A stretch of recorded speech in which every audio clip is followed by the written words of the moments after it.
You found the skeleton. How would you tell people that was you personally? How would you decide? Well, interesting question. I don't know. I'd have to do some research.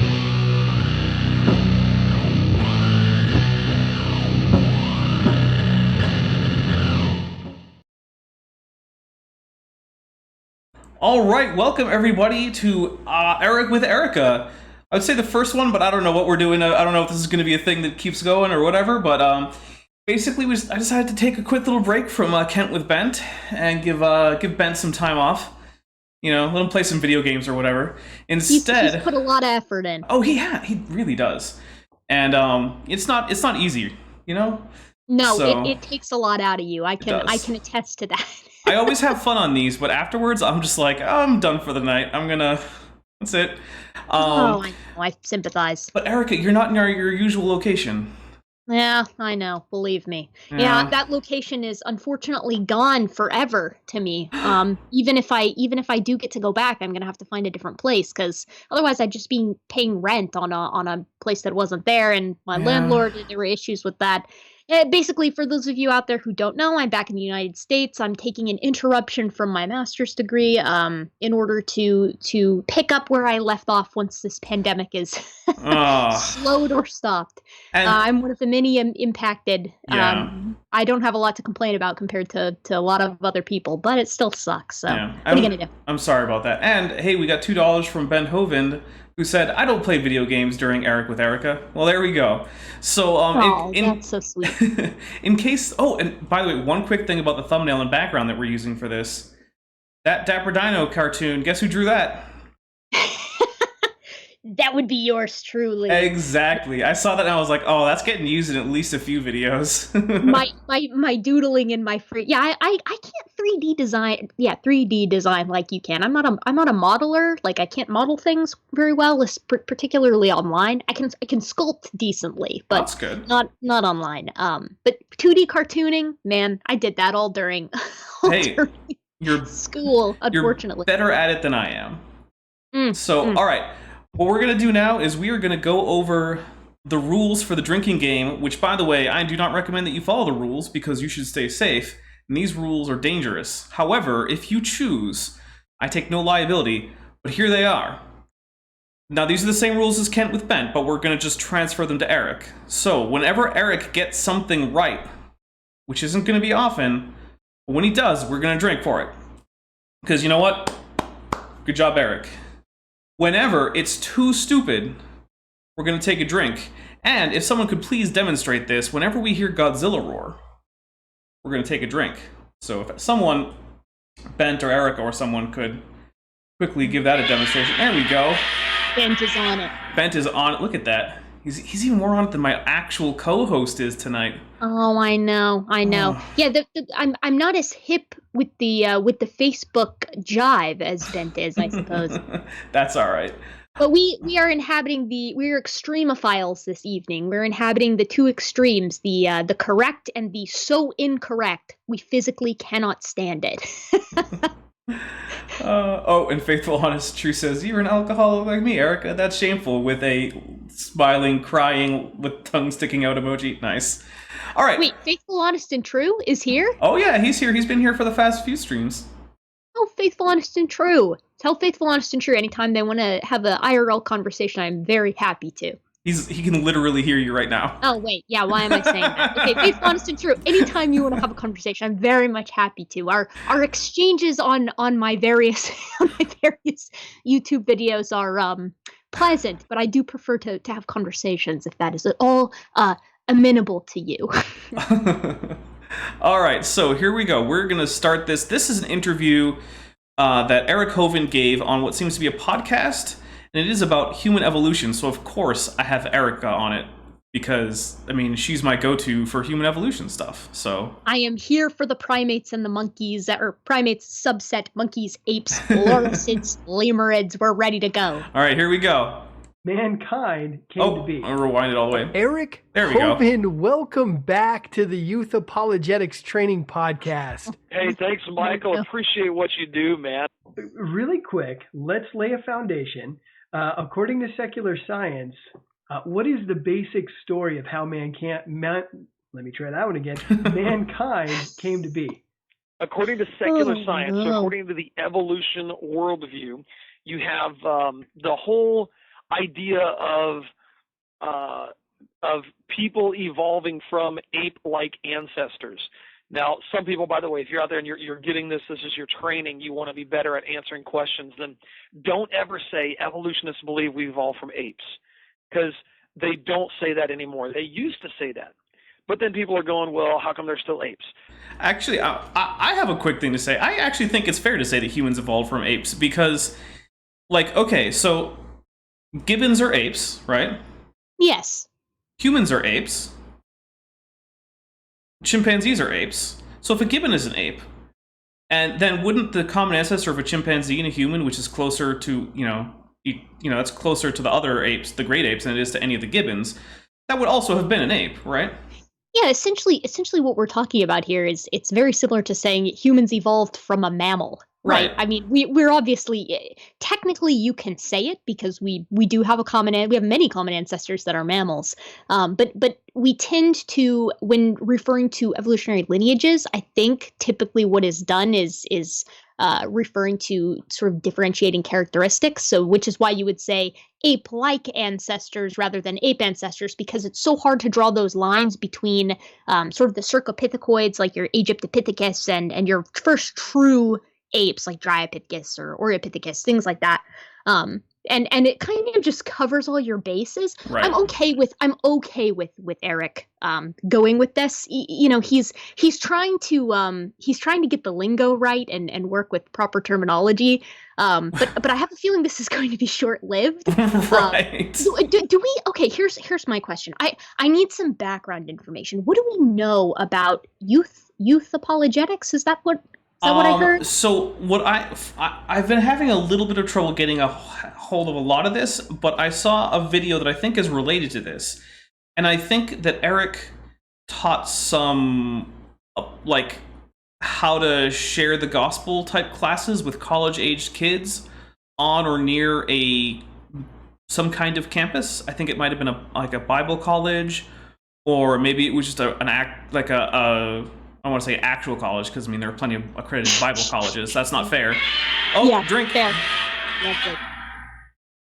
So yeah, I don't want to disparage Bible colleges as such, because you can get a good education at many Bible colleges. It's not, in many cases, actually, even in biology and geology and stuff. Many of them are perfectly on board. But anyway, and I think it was a bit connected, and his course seemed to be about like how to use creation science as an evangelistic tool, which seems like a terrible strategy to me, but yeah, that's the exact opposite angle of when you want to come from. I like how in this picture, I'm certain everyone can see this picture of Eric here in front of the satellite. He really does. Oh, actually, they can't. Oh, can they not? Let's change that up a little bit.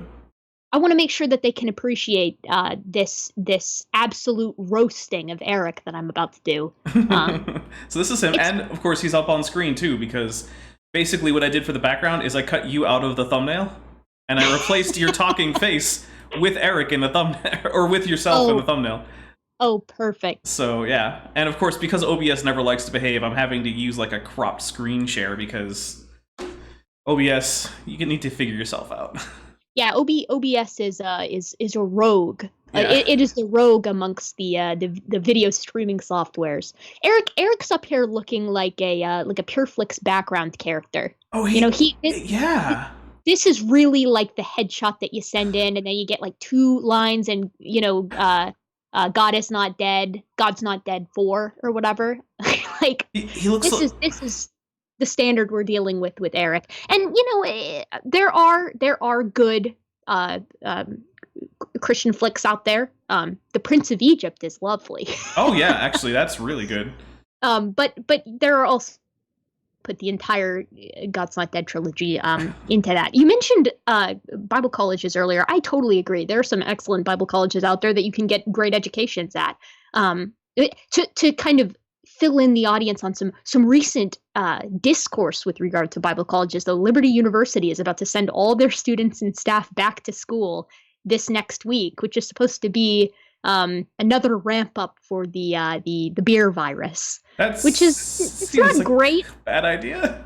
Yeah, it's not great. I don't think it's an awesome idea, but Oof. you know, I'm sure the drama in sort of the Bible, the Liberty University sort of clan is very riled up as of now, which I would love to be a fly on the wall for those conversations. Oh, I do want to point out that I did quickly go through this and edit out a few things. Eric gives this anecdote about having lunch with someone, and he gives this whole long commercial for his search engine that he runs. And I was like, he also talked about school shootings, and I was just like, no, we're not going to discuss any of that. So I wasn't like super paying attention. God. Like I was running through it as I was also working on my next video that's coming out day after tomorrow. But like, yeah, I cut out about 20 minutes or so of anecdotes about shilling. Yeah, shilling. Well, only about a third of that part was actual shilling. The rest of it was just a weird anecdote about having lunch with some guy named Victor who was a quote evolutionist. And I was like, I don't care about your lunch with Victor. Like, I'm glad you had a nice lunch with Victor. Like, it doesn't bother me, but like, I don't want to talk about it. Listen, you don't get points for having lunch with people you disagree with. If you did that, you know, we'd all be swimming in sort of clout. You know, that's classic though. That sounds about up Eric's alley. Right. Let's listen to him. Let's let him continue. I'm excited. So instead, they say we evolved from ape-like ancestors. That's what you got. I'll drink for the correct prediction. So chimpanzee-like hold on, I can't hear. ancestors and things like. Oh, you can't hear it anymore? Mm-mm. Uh-oh. We've had that problem before. All right, let me stop screen sharing for a second, and then start screen sharing. Okay, let's get you back so that people can see Erika.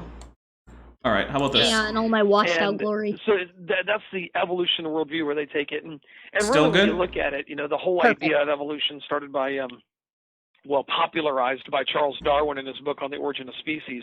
That's what we drank for, right? Journey. Darwin. Oh, we drank because you correctly predicted that he was going to say ape-like ancestors. But Okay, also, perfect. we can drink for a correct thing because it was popularized by Darwin. Although, Yes, I thought that's what we were drinking for. Let's drink again. mm-hmm. All right. All right. Oh, well, we didn't go over what we're drinking. We did off air, but on air, Erika, what are you going with tonight? What's the drink of choice? Oh, I'm a cider fan as usual. I get roasted for that here in the States, but as we were discussing earlier, abroad ciders are cool. They're hip. Yeah. And they have them, you know, on tap at most of the pubs at all the pubs I've been to, and that's what I'm going. That's up there on things I'm gonna miss the most about the UK, because now I'm back to like U.S. cider, which no shame on it. It's just, you know, I've gotten you kind of fall into the habit of enjoying your sort of drink of choice, and then you gotta mix it up. So, but yes, I'm having a crisp apple Angry Orchards cider tonight. Very nice. Hopefully, a few of them. I'm sure we'll get there. I am having a rum and coke. I didn't have any lime. I might put some bitters or something in one of them later. I don't know if I'm feeling fancy. And actually, speaking of cider, I told you I have a friend who makes a pear, or at least one time made a pear cider that would just absolutely floor you. But he's a strange figure. He's a farmer, cytobiologist working in cancer research, and an Eastern Orthodox deacon. That is a stunning CV. Yeah. I bet he's a fun person to have a chat with. Oh, he's a blast to have a chat with. He's great. Yeah. And then, you know, so his Facebook pictures though are like a combination of like, oh, we got a new flock of chickens, or like, you know, oh, here's a look at the lab, where you take a picture of the lab, and then sometimes he's wearing these ornate golden robes and carrying a gospel book. I'm like, oh, very nice. That's a nice cross section of the human experience right there. Yeah, that's intersectional science right there. Yep. All right, more we Eric. like it. And said, if my theory is true, we should find lots of intermediate fossils. We should find lots and lots of forms of life that are halfway in between on that evolutionary scale. Well, the problem is they didn't find any. They didn't find these. What? Shall we drink for impeccably stupid? Yeah, that was stupid enough. So my thing with this is that I hear creationists say this a lot, and I've had conversations with many who have said that. Is that the Godzilla sound? That was Mothra, but we can drink for Mothra if you want. I mean, I'll drink for Mothra. Yeah, Mothra's cool. In fact, Mothra J Disco is a user who comes by the chat sometimes. Yes, I do. Yes, I know Mothra J Disco. Yeah. I'm really not a big fan of that, because usually when they say that there are no transitional forms, what they actually mean is there are no transitional forms that that they want to see. There's no the perfect ape man that they so desire, which of course would never happen, because that's not what evolution predicts. Right. I always point to, what I was sort of taught and what I buy is that Australopithecus afarensis and Africanus are dang near perfect mosaics. I mean, you've got a really healthy mix of derived and basal traits.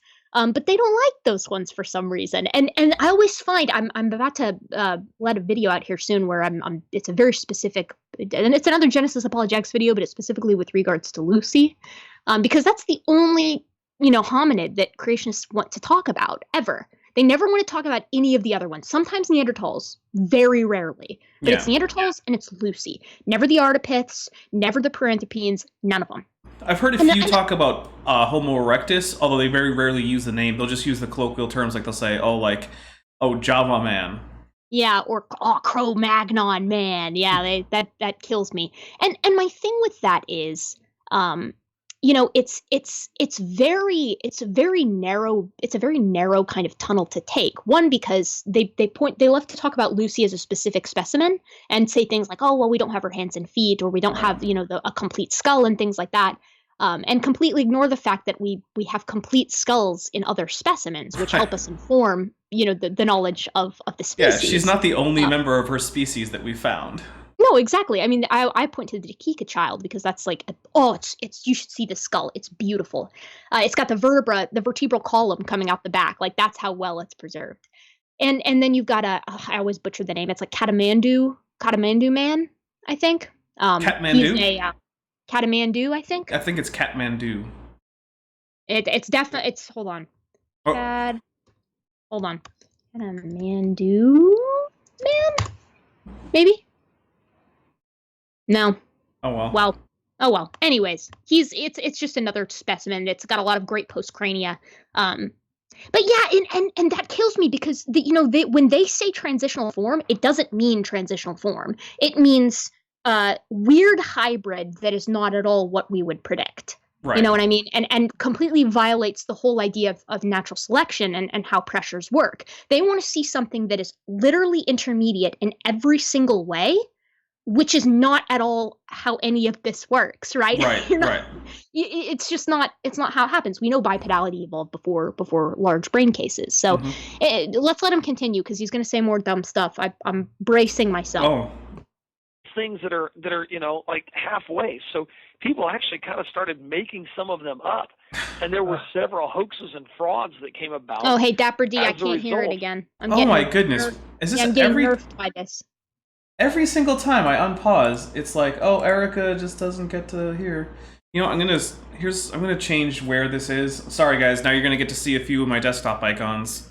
Oh no. I know. Getting put on blast. I know. You can see my Jurassic World and my Kerbal Space Program and stuff. Or my Doom 64 link, this thumbnail. Anything but Jurassic World, please. Well, it's the video game Jurassic World Evolution. Alright, so this should be good when we start back up.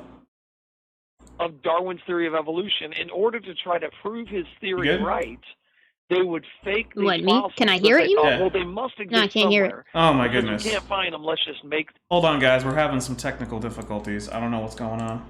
Is there anything I can do on my end? Probably not. Okay. All right, here we go. Let's try this. Yeah, I can hear it. I'm good. We're good. These things that are like halfway. So people actually kind of started making some of them up, and there were several hoaxes and frauds that came about as a result of Darwin's theory of evolution. In order to try to prove his theory right, they would fake these fossils that they thought, well, they must exist somewhere, but since we can't find them, let's just make them. And they would fake these fossils. Or they would interpret a fossil a certain way based on their preconceived idea that evolution had taken place. Okay, pause. So Two two things. One, of course there have been hoaxes. What I always like to bring up is that there are two very well-known hoaxes in anthropology, Piltdown Man and Nebraska Man. The first, of course, is a legitimate hoax, which was the human crania with an orangutan jaw. And it was coincidentally found out not by creationists but by other anthropologists. And the other was a pig tooth, right? Or what would it be? It was a peccary tooth. Yeah, a peccary tooth. Yeah, sorry, my mistake. Yeah, a peccary tooth. And it was also found out by anthropologists, not by creationists, not by anybody who had an agenda. It was by other individuals, other people who accepted conventional science who said, hold on, wait a minute, this isn't correct. And coincidentally, he's saying these things like, well, they would look at these things with these fossils with preconceived notions, preconceived interpretations. Well, no, absolutely not. Otherwise, it's very clear that Eric Hovind has spent absolutely zero time looking at the history of anthropological theory and hypotheses, because there was so much infighting at the beginning. And again, I bring this one up all the time because it's a perfect example. Which came first, large brains or bipedality? And the Piltdown Man seemed to point to large brains.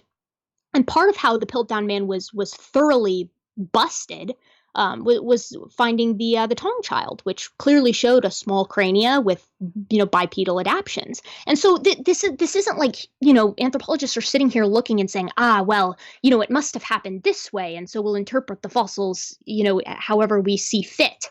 Morphology doesn't lie. It's rather empirical. You're not going to be able to look at a foramen magnum that's situated underneath the skull and say, I think this animal probably walked quadrupedally. No, you can't do that. It's bone. You don't think it was walking on all four and just staring at the ground the whole time? Yeah, exactly. So yeah, that it kills me when they do this. They act like there's so much interpretation done with fossils, and certainly sometimes there is, particularly with regard to behavior or perhaps diet, things like that, life history, but certainly not with locomotion or basic stance. So this is just very uninformed. Okay, yeah. Let's let him continue. That just annoys me. Sorry for the rant. Oh, well, hey, you know what? It was soup enough to drink then, right? Mm-hmm. I was beating you to it. I was already there. All right, let's see. If you can't hear this, tell me immediately. Evolutionary worldview believes that we started off as molecules that came from nowhere, and those molecules evolved and turned into... No, that was stupid enough again. I'm sorry. It was not very long. Molecules don't evolve in any sense of biological evolution. You're thinking of nucleosynthesis and abiogenesis, and they're very different processes. And I hate this common thing where creationists are just like, we'll just use evolution to basically mean any part of the scientific consensus I don't like. Well, and it's not just that, but you see they do this all the time. And I know that I'm kind of othering them being creationists at this point, and I don't mean it with malice. I'm just generalizing based off of my anecdotal experience. But I have found it is incredibly common that the second that things start to appear too close, like two forms, two morphologies seem like, well, maybe that's not such a long leap to make. That's when they bring it back to molecules to man, or fish to fisherman, or goo to me and you. Like they love their little phrases, right? They are catchy. They are catchy, yeah. That's why I said all three of them, because I like them so much. But yeah, because the goal is to confound, and it's to force this like incredulity fallacy, right? Like it's to make it seem like it's so impossible. Well, maybe it's not that big of a step to go from theropods to birds, but really, you really believe that molecules to man evolution is a thing, and it's completely out of the scope of what we're even talking about. It drives me crazy. And then you have to be like, all right, come on, yes, I do believe that, but let's recenter. Like, right. That, abiogenesis and evolution from a single cellular common ancestor. All right. Vandalia says electrons to Erika. Okay, there you go. Erika, do you have a net negative charge? Is that what's going on? I'm feeling negative these days, but I'm doing my best. I'm keeping a positive attitude. I'm really trying to maintain my my sort of proton based lifestyle. I'll send you an alpha source so you can just get a Please. whole bunch of positive particles bombarding your skin. Yes, please do. Luckily, your skin is enough to stop alpha particles, so alpha sources are actually pretty safe unless you ingest them, in which case, well, it's been nice knowing you. No one out there drink any alpha particles. That's a Surgeon General's warning. Yes, from the Dapper Dino. Yeah. Don't. As a general rule, don't eat anything that's radioactive that your doctor isn't telling you to eat for purposes of like one of the various, radiological scanning techniques. So, but here's more Eric. Yeah, please Life don't. Please don't do that. That would be so bad. Began replicating by itself. Yeah. Oof. And the way to remember the stages of evolution. Speaking of breaking apart at a cellular level, let's continue listening to Eric here. I think you might not be hearing again. Something must be wrong. Oh yeah, I definitely wasn't because I was just talking over him. But it worked last time. I know. I don't understand why this is happening. We might have to switch to like oh no, because then there's no camera. Why is it doing this to me? All right, well, whatever. ARM. They say we started off as a fish. Got it. Evolved from fish into reptile. Moved up on land. Then from reptile to amphibian, and then from amphibian to mammal. FARM. I did that wrong, didn't I? Fish, amphibian, reptile, mammal. All right, I'm awake here. So that's the basic view is we evolved fish, amphibian, reptile, mammal, and once the mammals were here, the apes came along, and then we continued to evolve for millions of years. Yep. It was right after the first mammal. Way back. You haven't heard about the late Cretaceous apes, Erika? Yeah, we had what Morganocodon, right? Isn't that it? Morganocodon, and then you have Oreopithecus. It was just an instant jump. It was really hard for that first small rodent mother to birth the first of the apes. It was not easy for her, but we pour one out for our homeboys out there. Those early rodents who are responsible for the rodent ape transition.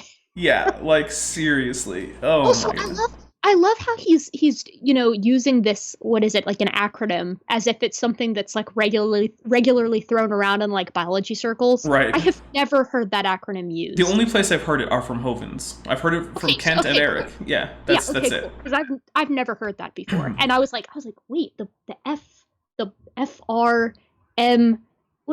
What, is this guy trying to bamboozle us into thinking that he's had legitimately an iota of training in anything with regard to life science? I mean, he probably is trying to do that. Oh, of course, yes. I'm giving him the benefit of the doubt by being benevolently rhetorical. He just kills me, I feel like he's just looking right into my soul in this picture. You know what?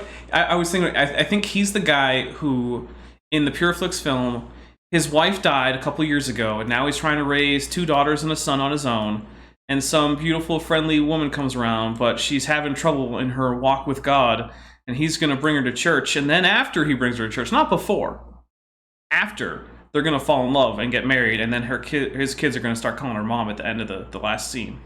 Also, don't forget she's like a middle school teacher, and like one of the kids in the class is having like a crisis of faith because they took biology. Yeah. And they come to her, and instead of being like, "Hey, millions upon millions of Christians are totally cool with conventional science and religion co-inhabiting their lives," they go with the whole, "But you know what? Science actually says the opposite of what all the experts say that it says."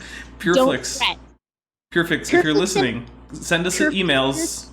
We'll tell you where to send the checks for the royalties for the story writing.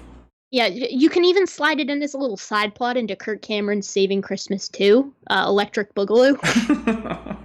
Oh man, I hope that doesn't get made. So do I. Oh, even most of the Christians are like, this is the cringiest crap that's ever been produced. I have not met a single. Obviously this is like the epitome of like I guess whataboutism, but it's like not whataboutism. It's like it's like that meme where it's like, oh, I have a lot of whatever ethnic friends. It's like all my Christian friends hate the God's Not Dead franchise. They hate the Pureflix, entire industry, the kingdom of Pureflix, because it's just it feels so soulless, honestly. Ironically, despite being explicitly religiously themed. Yeah, it's like a cash grab. All three of them. And what's the other one? There was one other one recently. It's like, is it something about light? I don't know. I can't remember. All right, we'll see. Let's see if you can hear. Fingers crossed. I can't cross my fingers being a dinosaur, but whatever. Yeah, do your best. Okay. And they would look at, modern science would look at the ancestor of human beings being kind of the oldest. Then for Godzilla. Being between 1 million and 3 million years ago. So that's the whole time frame that they're talking about when they're talking about human evolution. Man. Okay. Well, let's look at some of these finds. Secular science, the evolutionary worldview, continues to put so many of these poster child fossil discoveries in front of our face. They will find maybe a skull cap here and a tooth over there, and maybe a shin bone a couple miles away. Do you want to pause? The next thing you know, we've got a full artist rendering of the ape, and even another rendering of the ape's wife.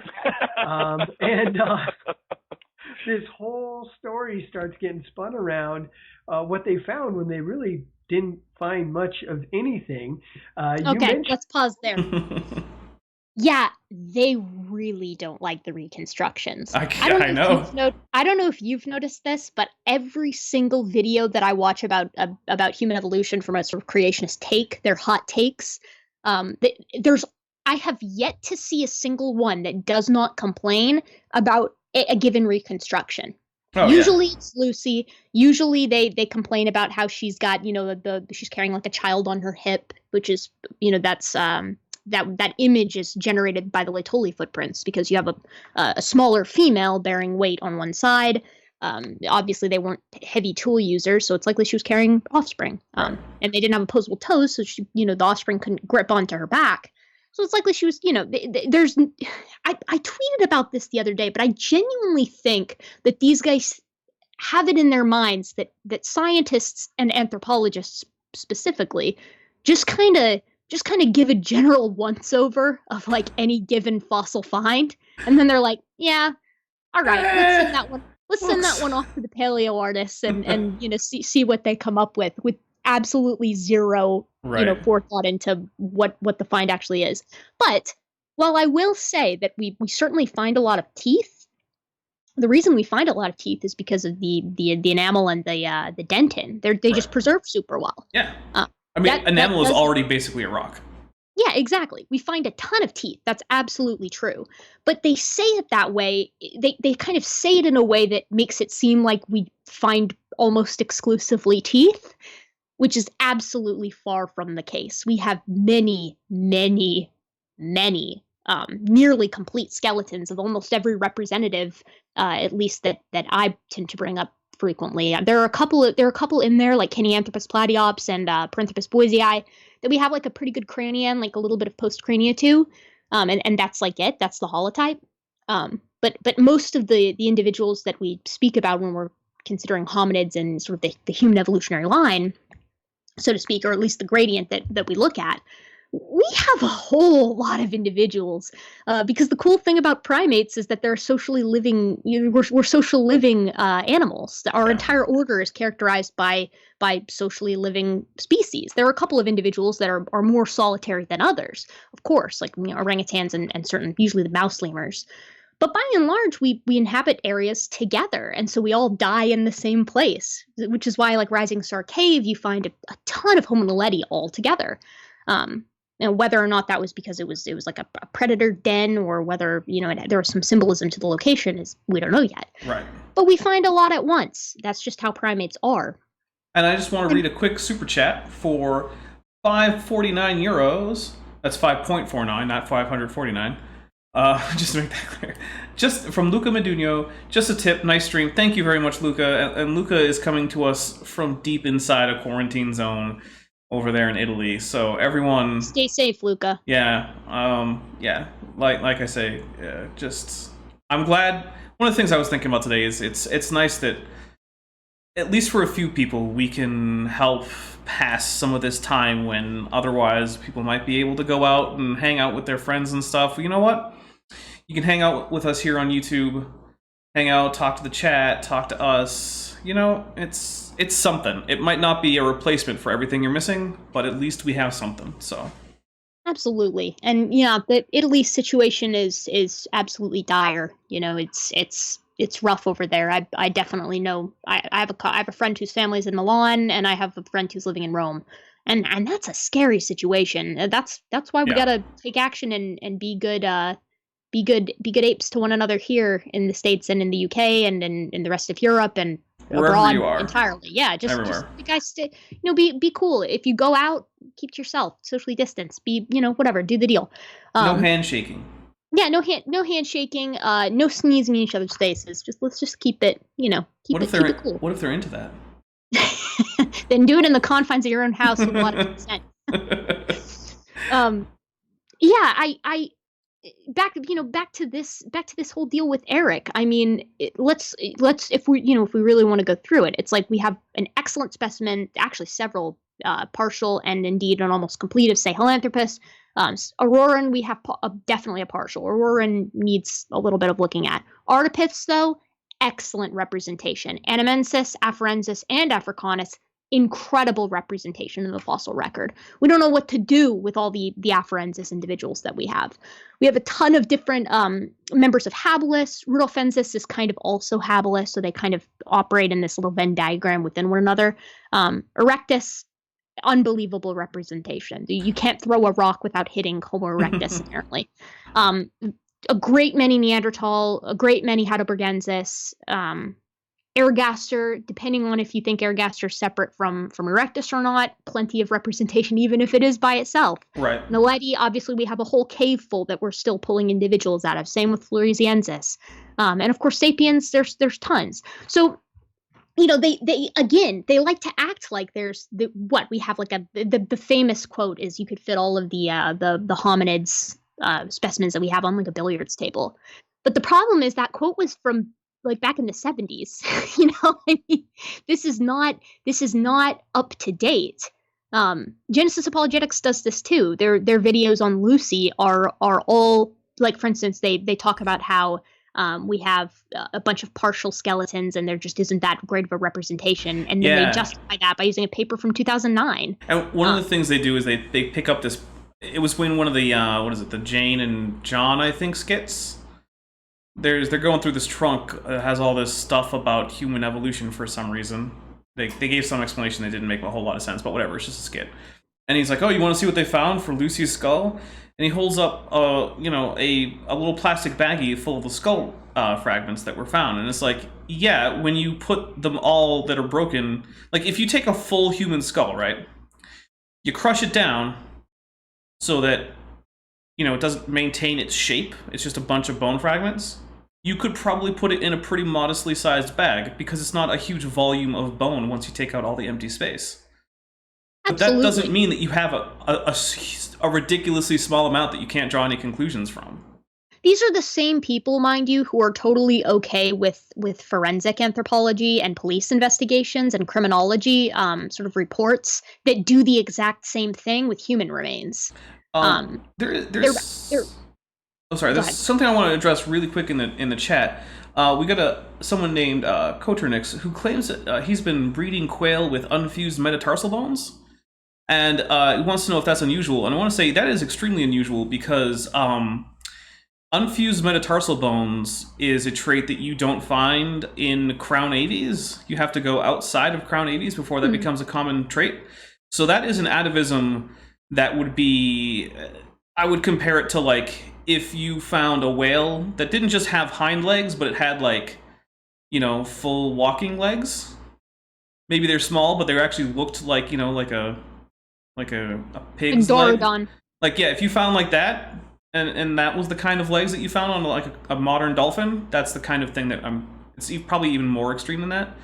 So yeah, if someone wants to buy your unfused metatarsal quails for science, that's probably why, because that's an unusual thing. That's the kind of thing that Jack Horner would be excited about for his Chickensaurus. Yeah, absolutely. That sounds very cool. Yeah, I've actually kind of wondered. I feel like even though correct me if I'm wrong, but I believe the time difference is quite a bit larger for theropod to bird than it is from like Indohyus to modern cetaceans. So going from Indohyus to modern cetaceans is about, if I remember correctly, it's about 12-ish million years. The separation between, say, crown birds and, say, T-Rex, we're looking more at like 40 to 50 million years.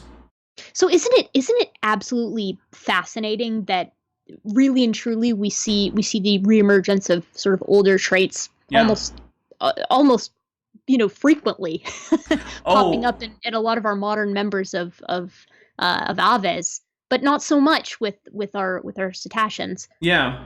And we have a $5.99 redo super chat from Ian Shen, who says, I just have to drop in with my 2 favorite peeps. Thank you very much, Ian. Hope you're staying safe out there. And I think it's like tomorrow morning or something where he is, or yesterday morning. I don't know how it works in Australia. Wow. The Australian time zones always confuse me because they're like, oh, we're like 22 hours ahead of you. And I'm like, wait, what? Hold on.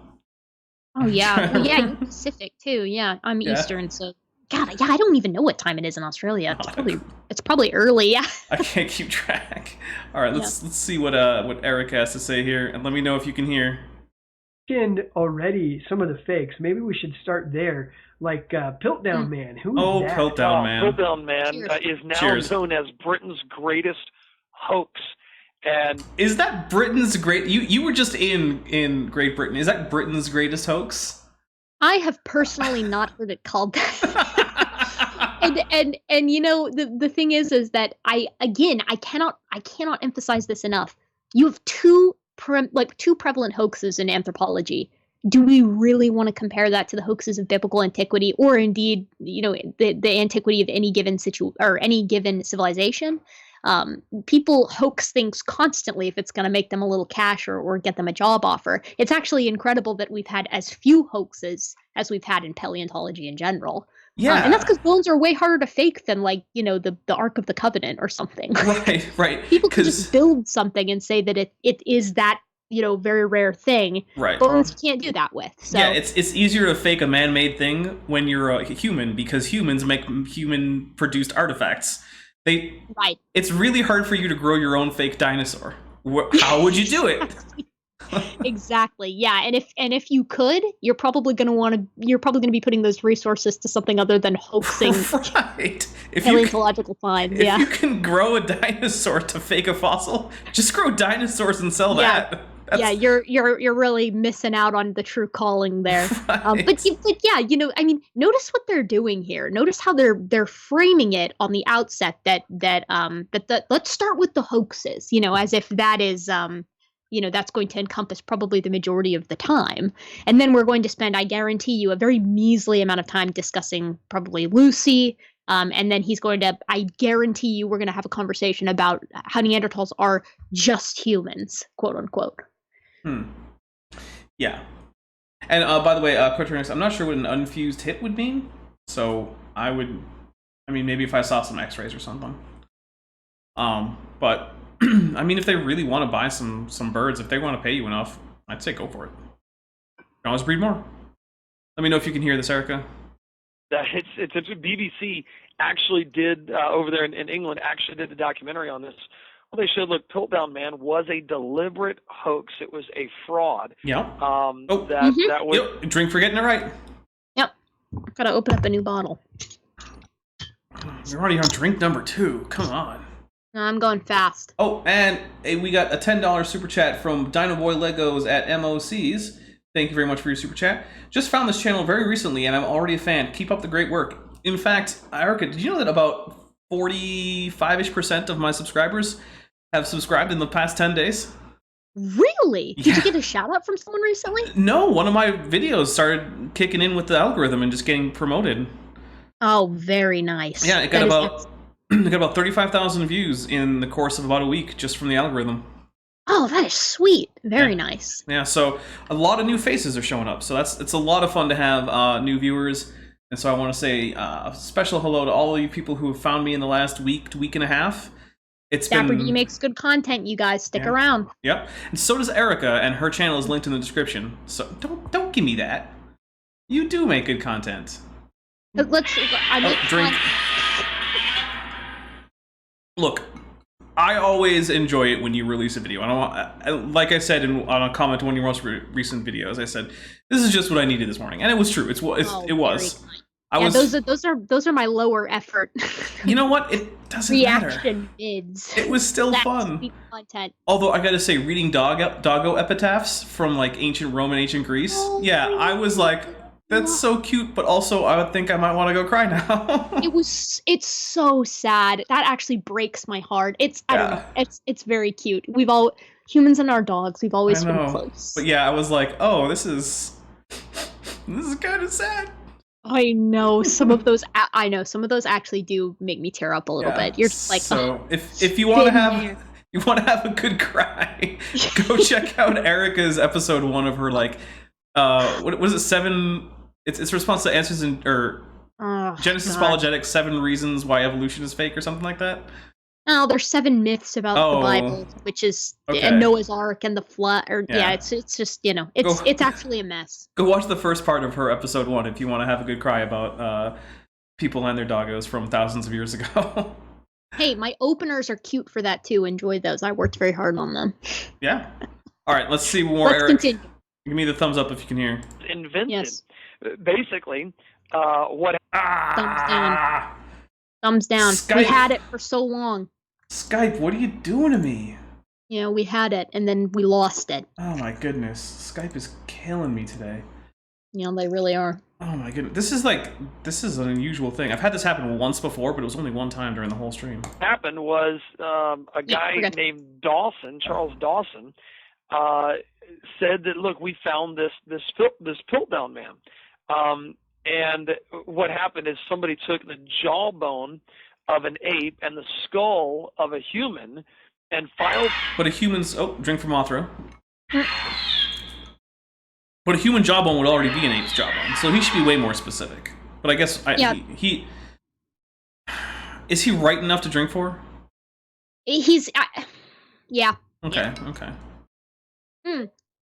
The thing is, too, here's for all of you out here who are wondering for like a quick tell if someone knows what they're talking about with anthropology or primates or anything. If you hear someone say orangutan, then you can probably write them off right then. Orangutan does not have a G on the end. No, it does not. So it's like usually if someone is doing that, they probably have not looked too far into primates in general. And I could be wrong. It could be like a little slip of the tongue, and in which case that's fine. But I don't know. I tend to be kind of ruthless with that. That's one of my pet peeves. So I do make an effort to say orangutan, just like I make an effort to say Neanderthal. But I can't say I'm 100%.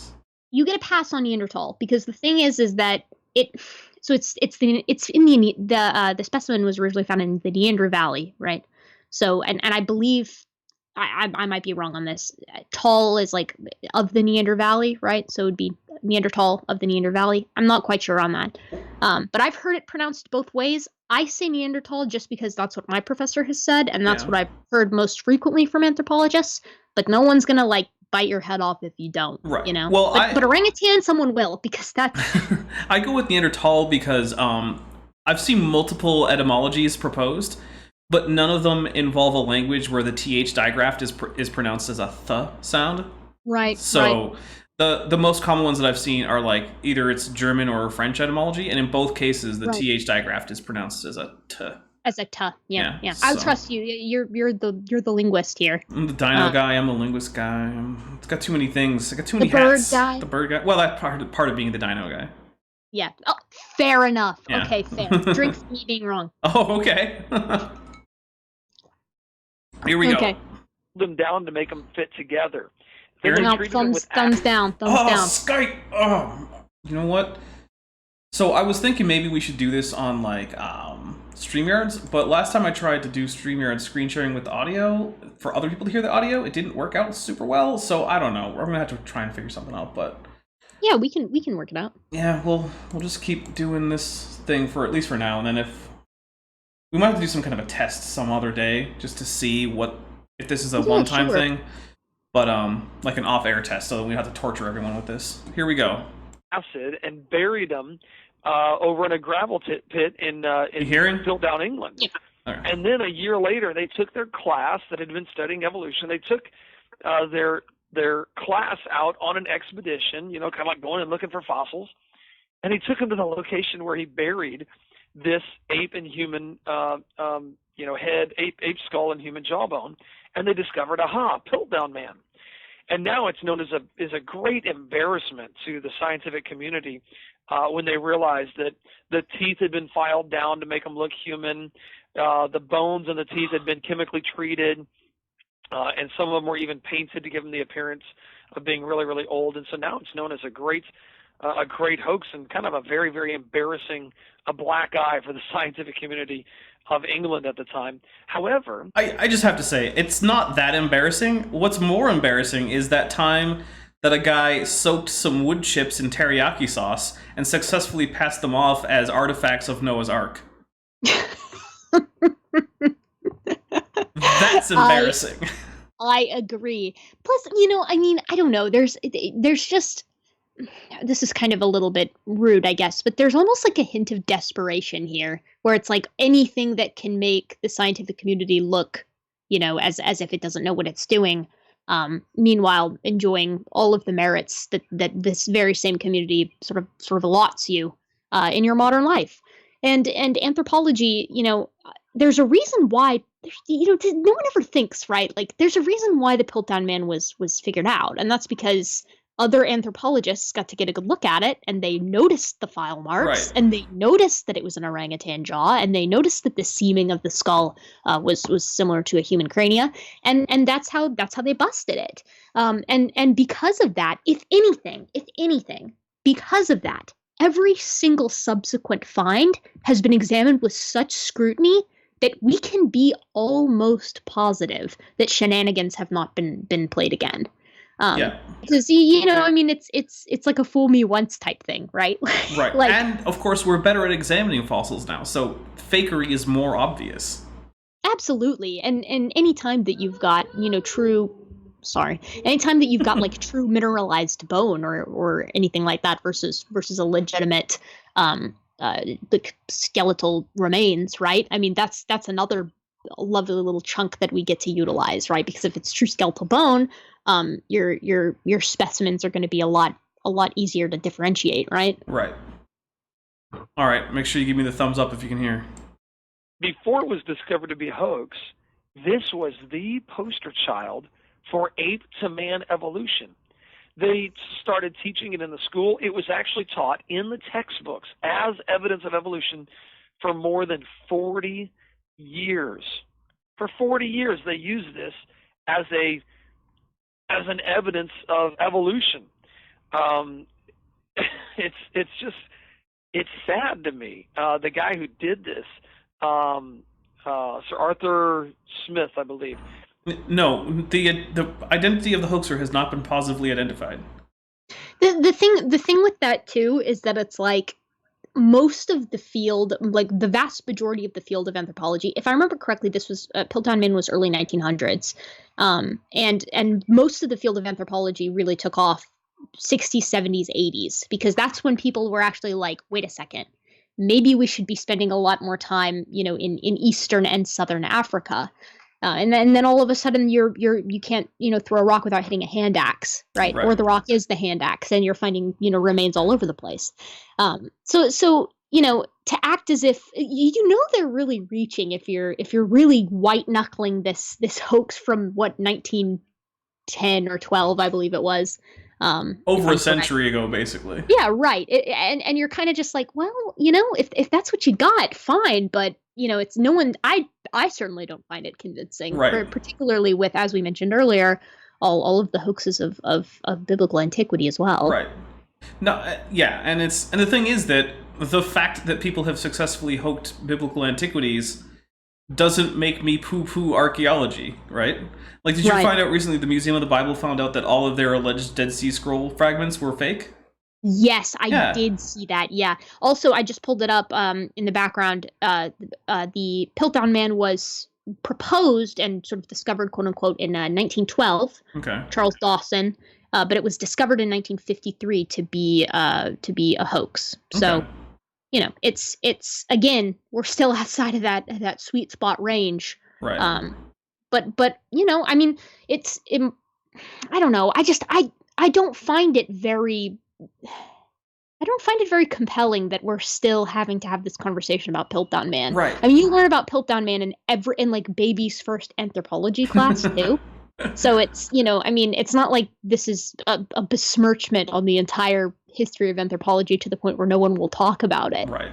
I mean, they were like, yeah, remember that time that that guy just stuck an orangutan jaw on a human skull? And these are the same kind of people, right? That the Hovinds, of course, that legitimately think that people have found giant bones. So let's just let that sink in for a moment. Yeah, well, and the thing is, it's like I was talking about it turns out all of the Museum of the Bible's quote-unquote Dead Sea Scroll fragments were fake. The thing is, that doesn't do anything to negate the importance of the actual known to be legitimate Dead Sea scrolls or fragments that are housed in Israel, and I don't remember which museum it is. But, like, those are still important archaeological finds. The fact that people have faked things in this field of study does not invalidate the field of study, even though archaeology has way more... Oh, drink for Godzilla. Even though archaeology has way more hoaxes than paleontology. And the thing is that it's like the Dead Sea Scrolls are really cool. Oh, like yeah. that is a fascinating find, really and truly for archaeology, one of the finds of the century. I mean, that was an impeccable discovery. And that's why science is so awesome, because it's like everyone is in this together, and when something is legitimate, we get to celebrate that as a group. And when something is a hoax, that's what peer review is for. That's so we can bust each other and keep and keep falsehoods out of the mix. Yeah. And actually, I want to say that the Museum of the Bible came out looking pretty good from that whole situation, because they requested the testing, and they were very open about the results, saying that, oh, nope, these are fake. We fully acknowledge the test results. We kind of had our suspicions. So I was like, hey, you know what? That's some intellectual honesty for something that was part of your prized collection. So, hey, good on you. Yeah. Absolutely good on them. I mean, that's good practice. Right. And who knows? I don't know any of the folks who work there, but if all I have to go on is that, they seem like that's an upstanding move. Yeah. No, I have a big respect for that, because that was a big part of the reason that people were going there. I was like, oh, they got Dead Sea Scroll fragments. That's cool. No, they don't, but they're open about it. So let's get some more Eric, and hopefully Erika can hear the Eric, because otherwise, why are we doing Eric with Erika? Let's see. He retired from the British Museum of Natural History, spent the next 20 years digging at the Piltdown site in Piltdown, searching for more finds, and he didn't find any. Hang on, let me think here. So wait, he hoaxed it, but then he spent years looking for more things? I think he believed it, and he actually spent 20 years digging at the Piltdown pit, trying to find Piltdown Man. Charles Dawson is the one who appears to have started the great hoax of Piltdown Man. So just a sad thing to see the scientific community. And I got to tell you, this kind of stuff still happens today. This whole idea that, no. we believe is he going to bring up this is true, Archaeoraptor? so let's make the evidence support what we already believe. This kind of stuff still happens today. I'm going to drink for how stupid that was. Please bring up Archaeoraptor. I had the exact same thought. I was like, you want me to bring it up, or you want Eric to bring it up? Because so that was basically the most recent major quote-unquote hoax fossil. But the big difference here was that, first, what it was basically was a composite fossil where someone in China had glued together two different dinosaurs to make a more complete skeleton, because, of course, fossils can be sell for much, much higher prices the more complete they are. Like, if you find, like, oh, hey, look, guys, I found the quadrate bone of a small theropod, people are like, all right, okay, sure, whatever. But if you're like, oh, hey, guys, look, this is a whole, 3D fossil of a small theropod with feathers on it, preserved in the slab, and here's the counter slab and whatever, and it was like, oh, yeah, that's pretty good. But, yeah, it was a hoax that someone just glued together. Yeah. But the thing is that the person who bought it shopped it around to various paleontologists, and he was like, hey, would you like to, formally describe this? Every single one said, no, I think that's probably a hoax. And some of the reasons were like, he's like, well, why do you think that? He's like, well, first of all, the left half is the slab, but the right half is exactly symmetrical to it, and it's obviously the counter slab because it doesn't have the feather impressions, because the feather impressions usually aren't on the counter slab. So that's already suspicious. Second, the posterior half doesn't really seem to match up well when you look at the the spine right there with the anterior half. So the bottom probably isn't from the same animal as the top. So, and everyone told him this, but he brought us National Geographic, and they asked around, and they got the same answer, but they were like, you know what, it's cool, let's just go with it. Yeah. So they actually published the name. So if it had been illegitimate, it would have been the very unusual practice of National Geographic giving the scientific name for a creature, because once it's published, that's the official name. Yeah. And standard practice in paleontology is not to publish the first description with a name in any popular science outlet. That's considered bad practice in science in general and biology. You don't do that. But yeah, then of course, a lot of people then publish saying, nope, this is a hoax. And so creationists have been like, oh, it's the new Piltdown Man. But it's even less of an embarrassment than Piltdown Man, because no scientist took it seriously as an actual fossil. Absolutely. And again, to reiterate as well with Piltdown Man, Piltdown is in it's either East or West Sussex, right, in England, right? So we're not talking about anything found in Africa at all. And another, which is kind of unfortunately another one of the reasons why it was taken so seriously at the time was because tensions were quite high racially, and everyone was kind of looking for an excuse to have sort of the evolution of humanity being in Europe. Specifically, often in their particular country. Exactly, rather than in Africa. Right. Like if you're in Germany, they were like, oh, the human ancestry must be from Germany. Exactly. But then you got guys like Johansen out in Eastern Africa, pulling up Afarensis, and everyone was like, okay, hold up, wait a second. It looks like we might have something a little bit more near the cradle of humanity than we thought. Right. Which is really cool, but very similar to Archaeoraptor, right? It's the scientists who were the ones who were like, no, hold on a second, this isn't entirely legitimate. Right. All right, let's see what other nonsense he has. And of course, give me the thumbs up if you can hear. Okay. Yeah, absolutely. And as we continue to go here, we're going to see more and more of the same type of stuff where you find just the tiniest little bit, and next thing you know, they've got it pasted on the cover of National Geographic and many other magazines, and they're touting it as the next big find, and it's really tearing the paradigm of evolution up, and now we know so much more, and we've got to, I don't know, it blows me away just how much conjecture goes on with this, with these fossils and the discovery. So, like another one, for example, Nebraska Man. Tell me about that one. Yeah, Nebraska Man was actually a guy who was digging around in conveniently Nebraska and looking for missing links, and he found something. He said, "Man, I think this is actually something that's half man, half ape." What he discovered was a tooth. He discovered one tooth, and one of the leading tooth authorities, Dr. Gregory, actually said, "Hey, Osborne, the guy that discovered this, he's right. This is actually an upper molar from an arthropod," and they believed, man, this an arthropod. What's an arthropod, Erika? Is that a scientific term?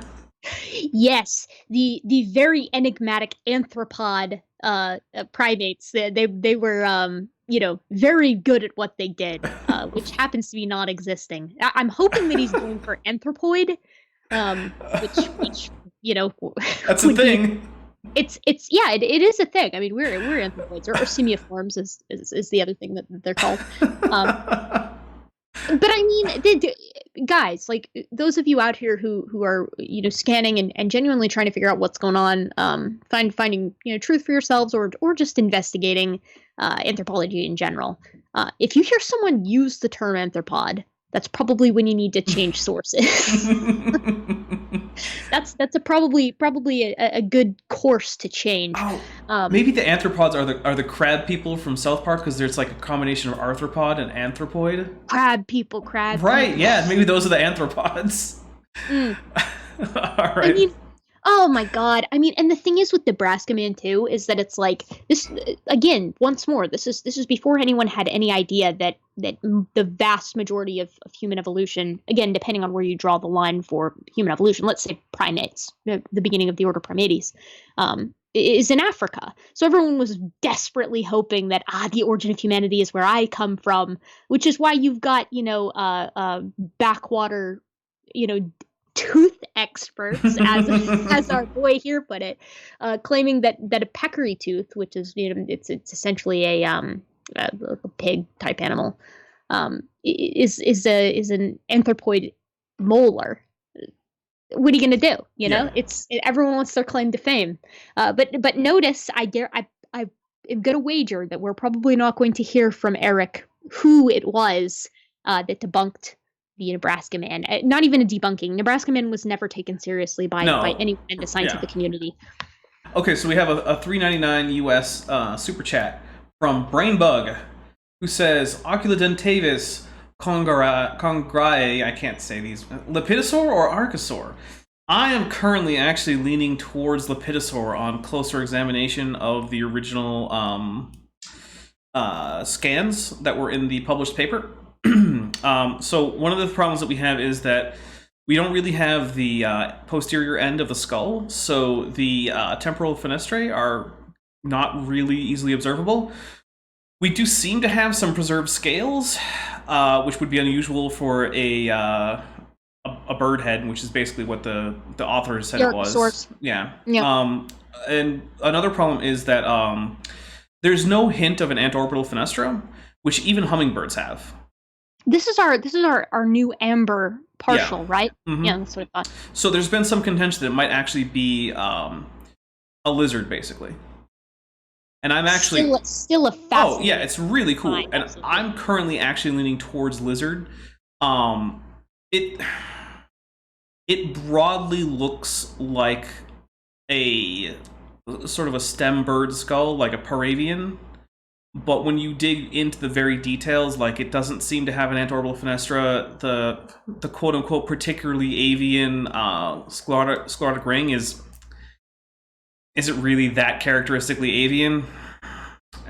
It maybe, but it's missing all of the parts of the skull that would definitely say, oh no, this is certainly a dinosaur. And it doesn't. In the one part of the skull where we can get a good hint that maybe it was, seems to go the other way. So right now, I think that calling it an archosaur is a little bit premature. It could be. It could actually be a dinosaur, but lizard seems like a slightly more likely explanation to me, which is disappointing to me because I would much rather have it be the tiniest ever dinosaur.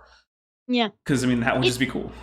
It might be too. I think it's important to keep in mind that evolution isn't necessarily a one-way street. So you can't necessarily discount the reemergence of more basal characteristics or sort of a loss of more derived ones. Right. Again, I'm not a dinosaur gal. I'm more with the primates, but like the eye is an extant primate that for a long time everyone was like, we don't know what this thing is. And that's true. Yeah, it's got so many basal traits, but it also has very specialized modern derivations. Because evolution is just like that. It's what's going to work in the given environment at the given time, if it can be selected for. Yeah. So what are you going to do? Again, I'm very interested to see where this one goes, though. I'm not an expert on the subject, but it's still fascinating. If I had my way, it would be a dinosaur, but that's not how the science works, despite what Eric might want you to believe. Unfortunately, we must go where the truth leads us. Right. If the thing is, if I actually thought the way that Eric thinks that I think, I would be like, oh, it's definitely a dinosaur. Why? Because that's what I want it to be. But I don't get to do that. I have to look at the actual fossil and the actual 3D scans that they've taken of it. I mean, like, guys, it might be a little bit premature to say this is definitely a dinosaur. It's not all that dinosaur-y. So... we don't get that privilege. I know. It would be so much nicer, right? Unfortunately, you have to go with the data, and the data do not currently support an unambiguous dinosaur origin for oculodentatus. Oh. So, all right, here we go. Some more Eric. Of course, give me the thumbs up, Erica, if you can hear.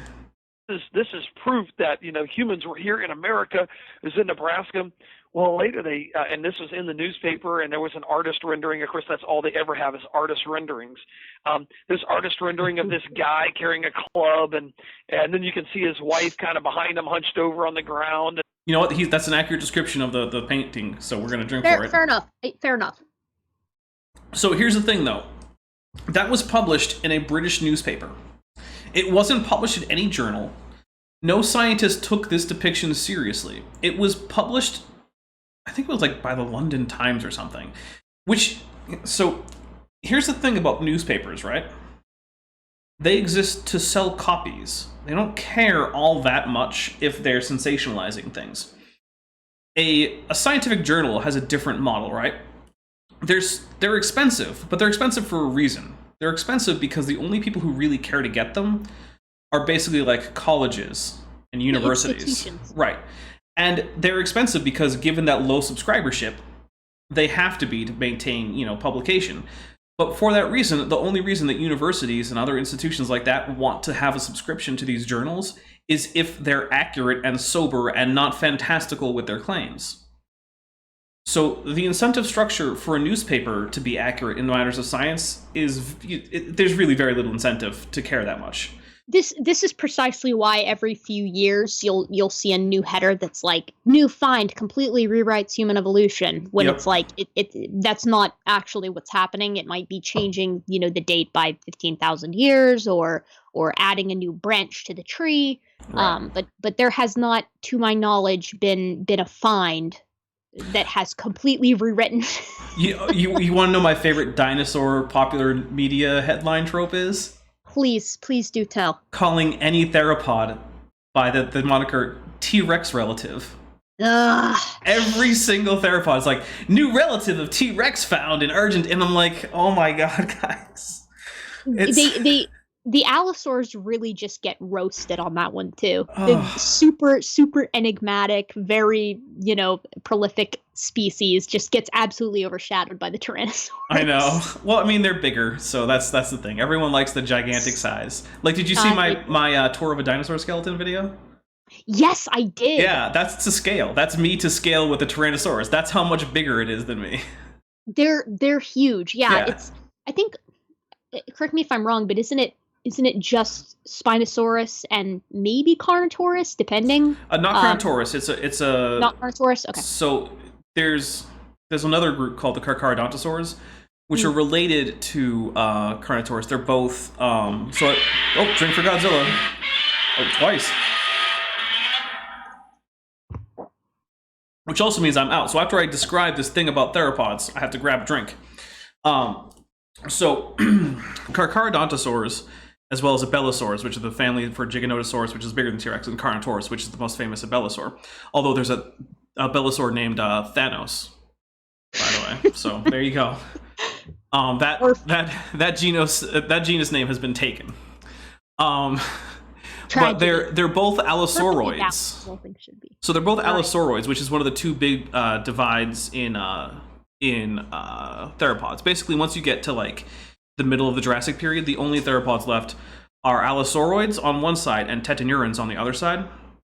And most of the theropods that you're familiar with, like T-Rex or like Velociraptor, most of the things that really look like birds, as well as their relatives, are all Tetanurans. And it means stiff tail because the ligaments that connect up between different caudal vertebrae are mostly ossified in these forms to create a stiff tail, and only the first few, like 3 to 5 or so caudal vertebrae are free of these. So that's the only place where the tail can flex. So every time you see a T-Rex with its tail swinging around with like a sinewy motion, they couldn't do that. Yeah, you would have to think too, just from a biomechanical perspective, right? That tail has to be stiff in order to be have so much weight on the sort of rostral end. Yeah. in order to balance it so it can run. Yeah. You know, I mean, I that's why I love old paleo art that shows like the T-Rex with the tail dragging on the ground and it's like super upright. Right, and it often like moves around with a snake-like motion. It's like, nope, can't do that. Yeah. Can't do any of that. All right, I'm gonna grab a quick drink and be right back. Erica, I don't know, do a song or a dance or something. Entertain the people. I will do what I can. What's interesting? I have a lot of interesting things around here. Let me show you guys my my rhesus macaque skull that I've got here. It's not a real one. I don't. It's Bone Clones. They're an excellent organization. But this is a male rhesus macaque. Rhesus macaques are one of the more despotic, actually one of the most despotic species of the macaca genus.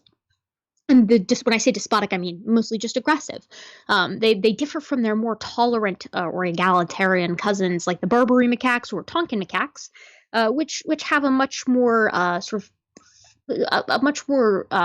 easy hierarchy, right? So you're not going to get beat up if you're a low-level male trying to approach a high-level male for grooming.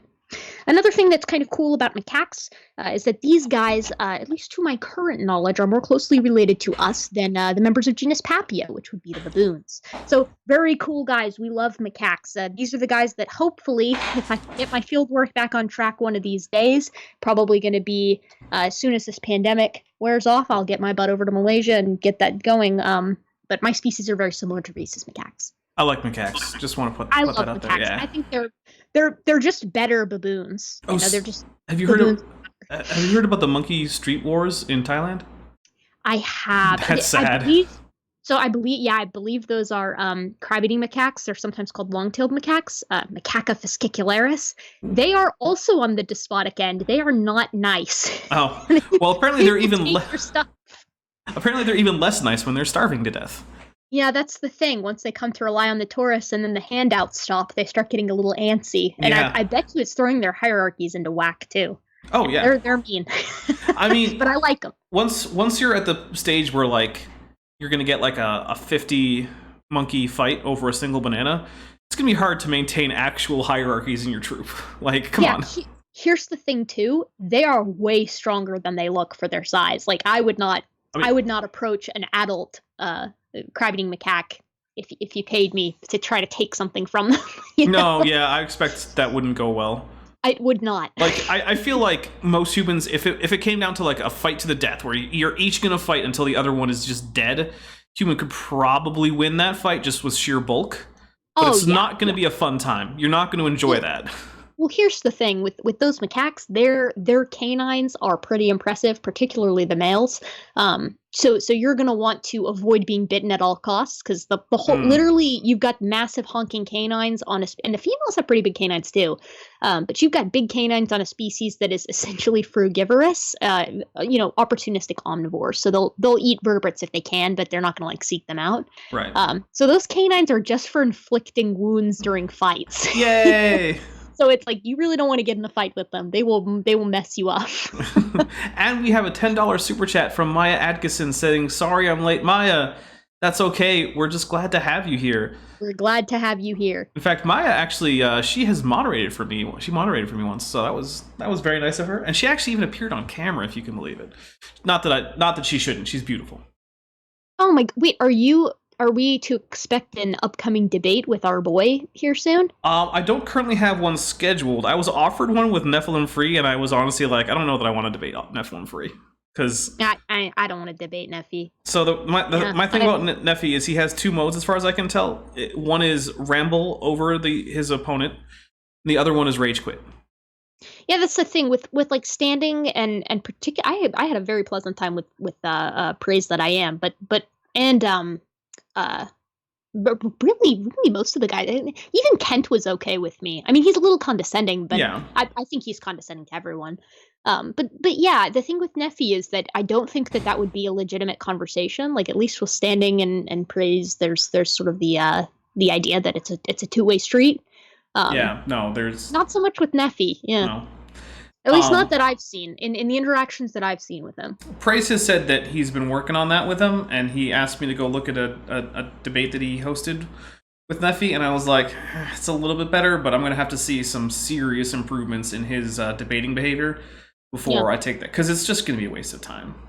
Praise is a good guy, man. He's a really good guy. I genuinely think I think he's the exception to the rule, and that he genuinely is trying to figure out what he thinks and what he believes.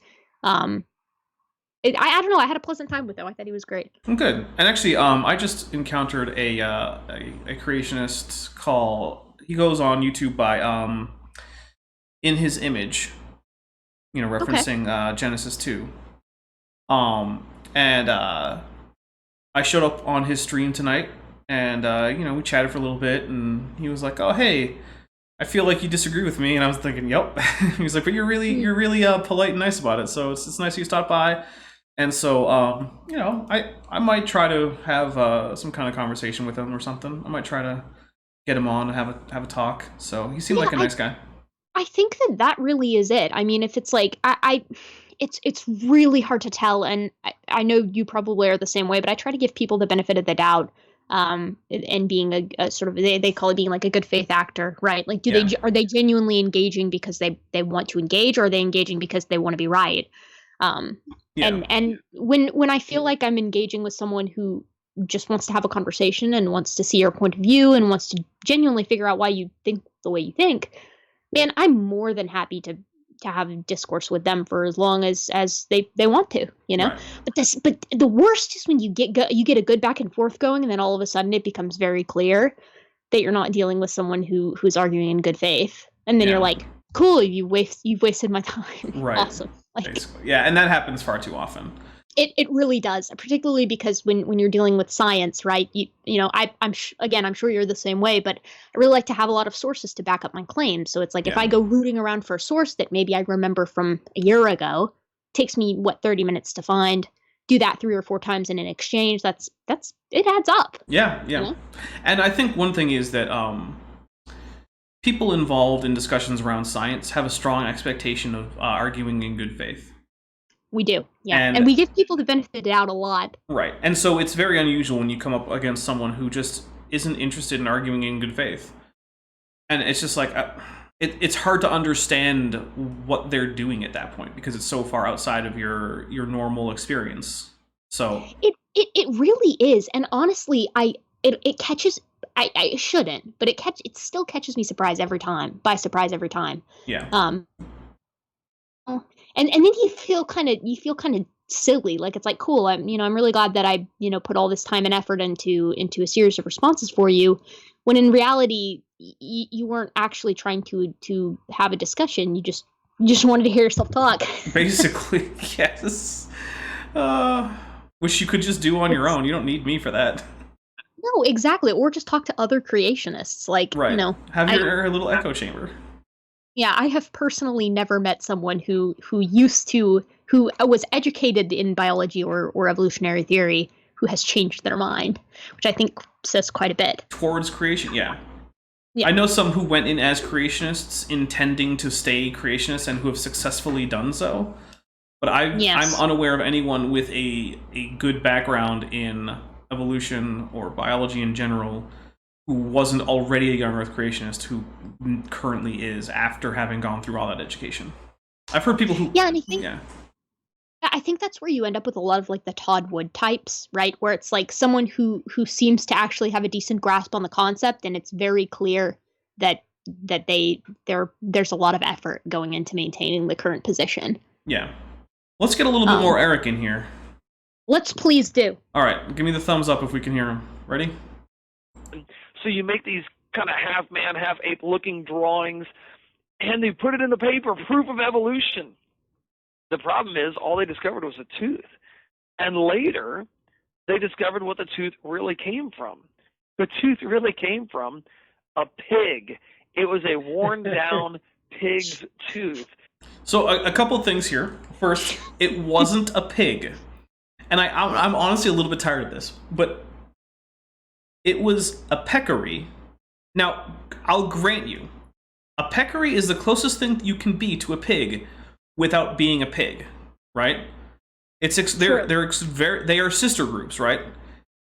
So, peccaries are in family Taiasuidae, and pigs are in Suidae.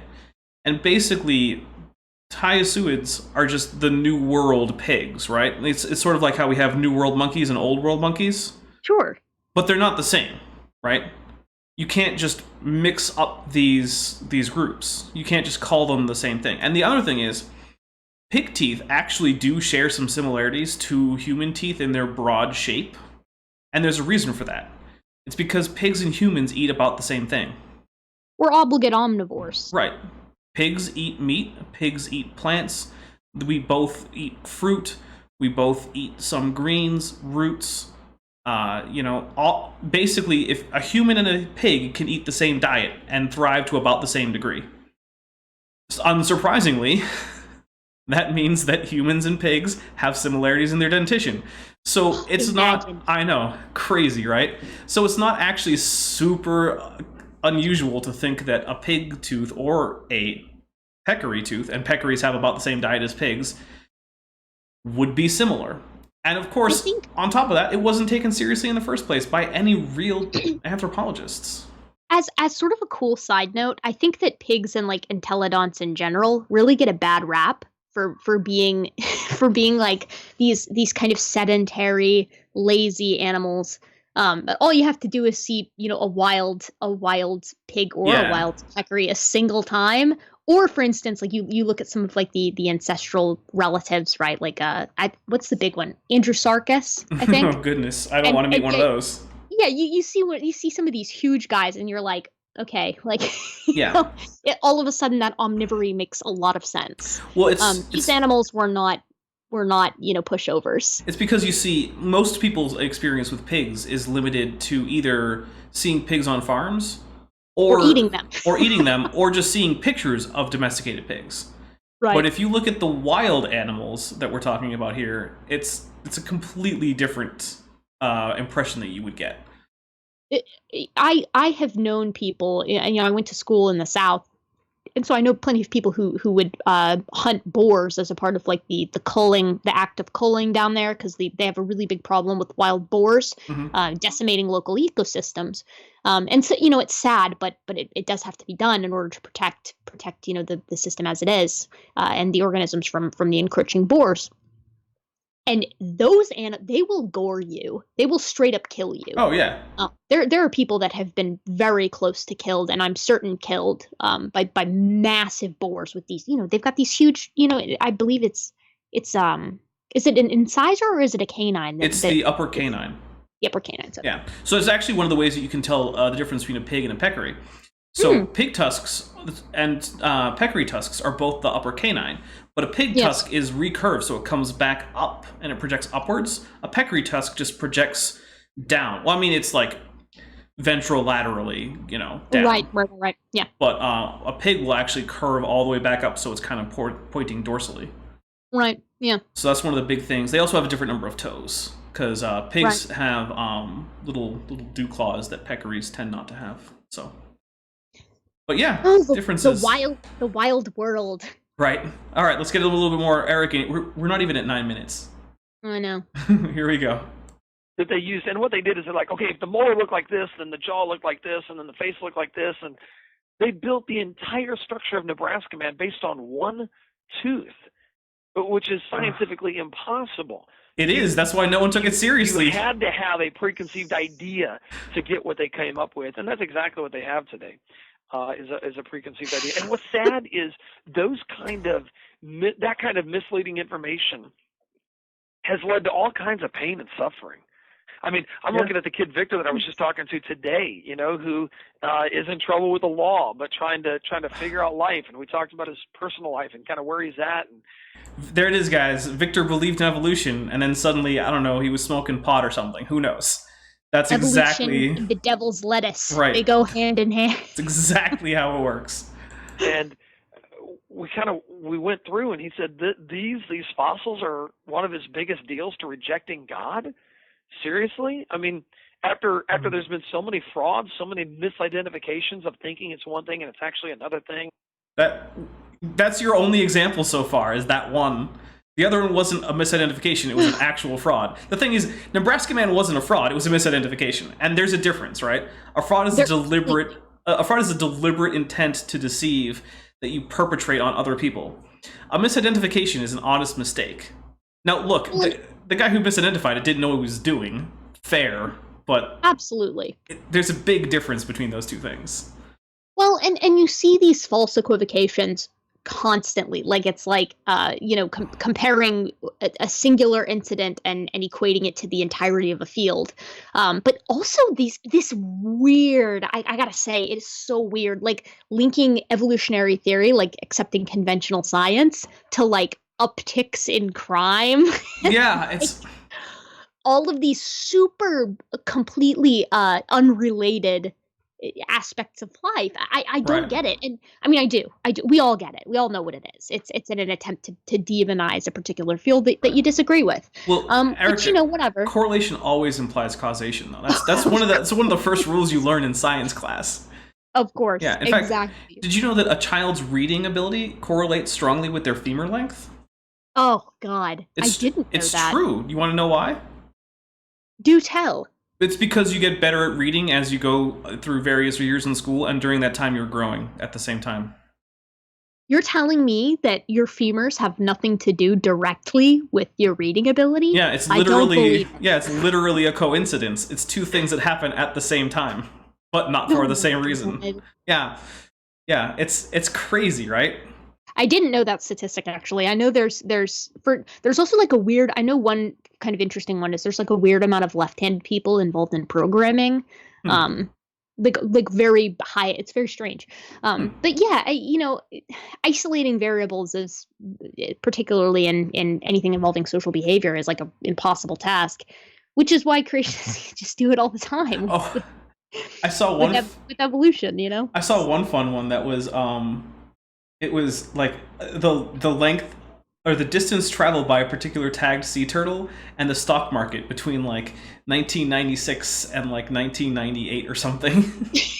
I was like, oh yeah, that's So if you look online, you can find lots of neat little charts where it's like, you'll have two Y's and two X axes, and they follow each other. I saw one that was like, did this mountain range cause the changes in the murder rate in like Detroit or something? And you can see that every little peak and valley in the mountain range in the picture follows the murder rates. Yeah, and that's why statistical analysis is so important. Like, really and truly, like, joking aside, in actual sort of observational or experimental science, that's why you have to run stat analyses. Yeah. And stats sucks. I hate stats. Personally, I hated every bit of learning how to use R. But that's why it's important, because it's basically ruling out or getting a very high confidence interval for ruling out chance, right? But we don't. I mean, it's like, I think I remember, this is kind of mean, but I remember Kent got a super chat one time, and I don't think it was my debate with him. I think it was someone else, where someone was like, "Does Kent know what a p-value is?" Oh man! And I was like, "That's a good question. I'm not touching that."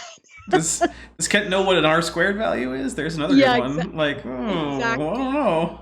And oh man. Well, you just. Yeah. Let's hear a little bit more Eric, who I also suspect doesn't know what P is in statistics. Yes, I think I'm good for about 15 more minutes. Is that okay? We might have to pick up again next time. Absolutely. That's perfectly fine. Okay, excellent. And you're going to use that as your evidence to say you don't believe in God? I mean, Victor, come on, man. I think you want to reject God, and therefore you will accept this as evidence. Not this is evidence, therefore you reject God. And so we had to have a real heart-to-heart discussion about why is it that he's really rejecting God? Why is it that he's doing this? But Nebraska man, again, it was a pig's tooth, and but still believed. No, it's not. What? No, oh my God. I'm drinking for that because that's stupid. The only context in which Nebraska man is ever taught today is as a warning of not making overly outlandish or claims about your findings. Like, can you imagine getting to live in a world where you can just say things and no one corrects you? Like, you can just say wrong things and no one's like, are you sure they speak? Like, you notice the other guy's like, just doesn't challenge that, at least to the point that we are now. Yeah, it's really, they still teach it. Well, I'm not for sure, but you know what? I'm not sure. Would I prefer that? Like, would that be more fun from a personal level for me or not? Because I would most of the time, I want to say things that are true, but I also see the appeal of just being able to say things that sound cool. I think the appeal for me would be just being able to, like, because very frequently I'll think something in my head while I'm speaking, and I'll be like, okay, I feel like this is the case. I feel like that this is truly something that is factual. I read it somewhere, whatever. But then I obviously never say it, because I'm like, if I don't know this with confidence, I'm not going to assert it as true, or at least I try my very best not to. Everyone makes mistakes. But imagine having the confidence behind you to just be like, everything that I'm even remotely sure of is indeed the case. Like, Eric was like, I feel like I read somewhere that they're still teaching Nebraska man is a legitimate fossil. So I'm just going to go ahead and say that it is. It's fine. No one's going to correct me. All right, and we have been at Erika. There is someone who wants to know, do you know what a p-value is? Do I know what a p-value is? Yeah. Yeah, you have to know what a p-value is for any statistical analysis. Your p-value is what you determine at the beginning. Usually the goal, it's between 0 and 1, right? And you're going for, I think it's usually like a 0.95%. Like 0.95 is it's kind of hard to explain. You want a small p-value, essentially. Like when you're running a statistical analysis, you're hoping that you can reject your null hypothesis. With the p-value in mind. Yeah. So it can be broadly defined as the area under the curve of a normal distribution that tells you which part of a normal distribution your results can be accommodated under. And the smaller it is, the farther away it is, therefore, from the mean, median, and mode of the normal distribution curve. But the formula, of course, doesn't have you draw normal distributions, so it's hard to put into words. But it can be sort of thought of as like, okay, if, so you have a normal distribution curve and you have, your standard deviations, and the lower your p-value is, that means the farther to one end of the bell curve you're on, which means the less likely it is to just be a random sampling error, basically. Because if you just throw a dart at a sample, chances are you're going to hit something near the mode for that sample, right? Yeah, yeah, exactly, right. So the thing is too is that you made a great point that your explanation was way better than mine. Again, I'm not excellent at statistics, but like you said, if it's not a normal distribution, right, you have to take a completely different route, right? Like whether or not you're using a linearized model, rather, or a GLM or an LM regular style or whatever. It depends entirely on how you're working, like with the variables that you're working with, whether they're two continuous variables, two categorical, a categorical and a continuous, or sometimes they're like explanatory and response. So sometimes that's, what they're referred to as. But you're right. I mean, you're hoping to basically say the smaller the p-value is, the more likely it is that it's not just a random result. Right. Yeah, that's the broad way to, So 1 would basically be, this is exactly what I would expect to get from just a random sample of data of this type. Like if you were to say, okay, let's just say that I had a hypothesis about the mass of certain kinds of pennies, right?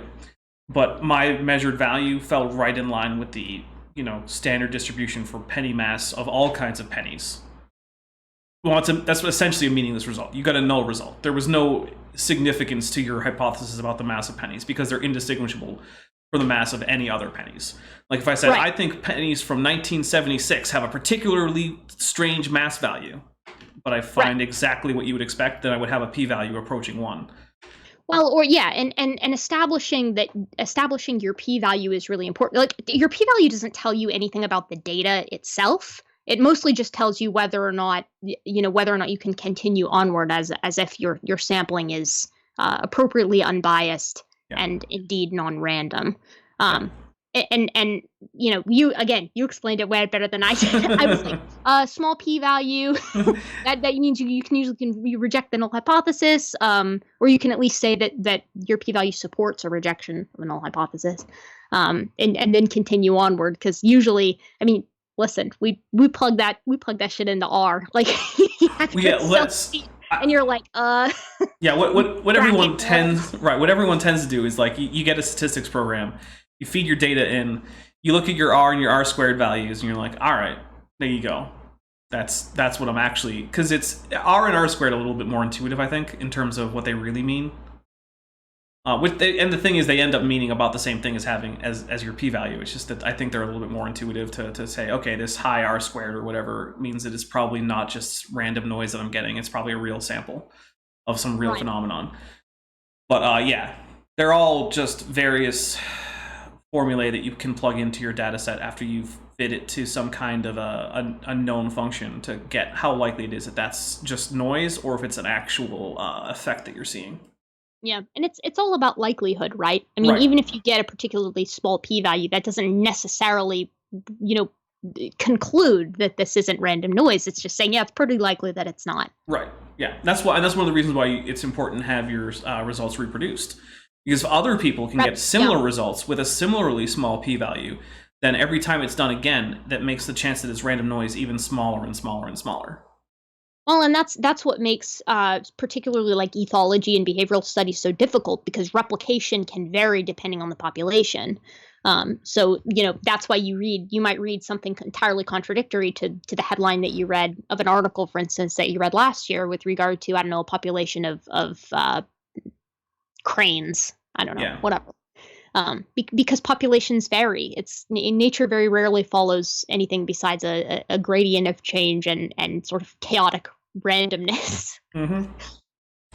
Yep. So there's our little divergence into statistics. That was actually a question from Faithful, Honest, and True. So thank you very much, Faithful, Honest, and True, for checking us to see if we know more than Kent Hovind. Turns out, unsurprisingly, yes, we do.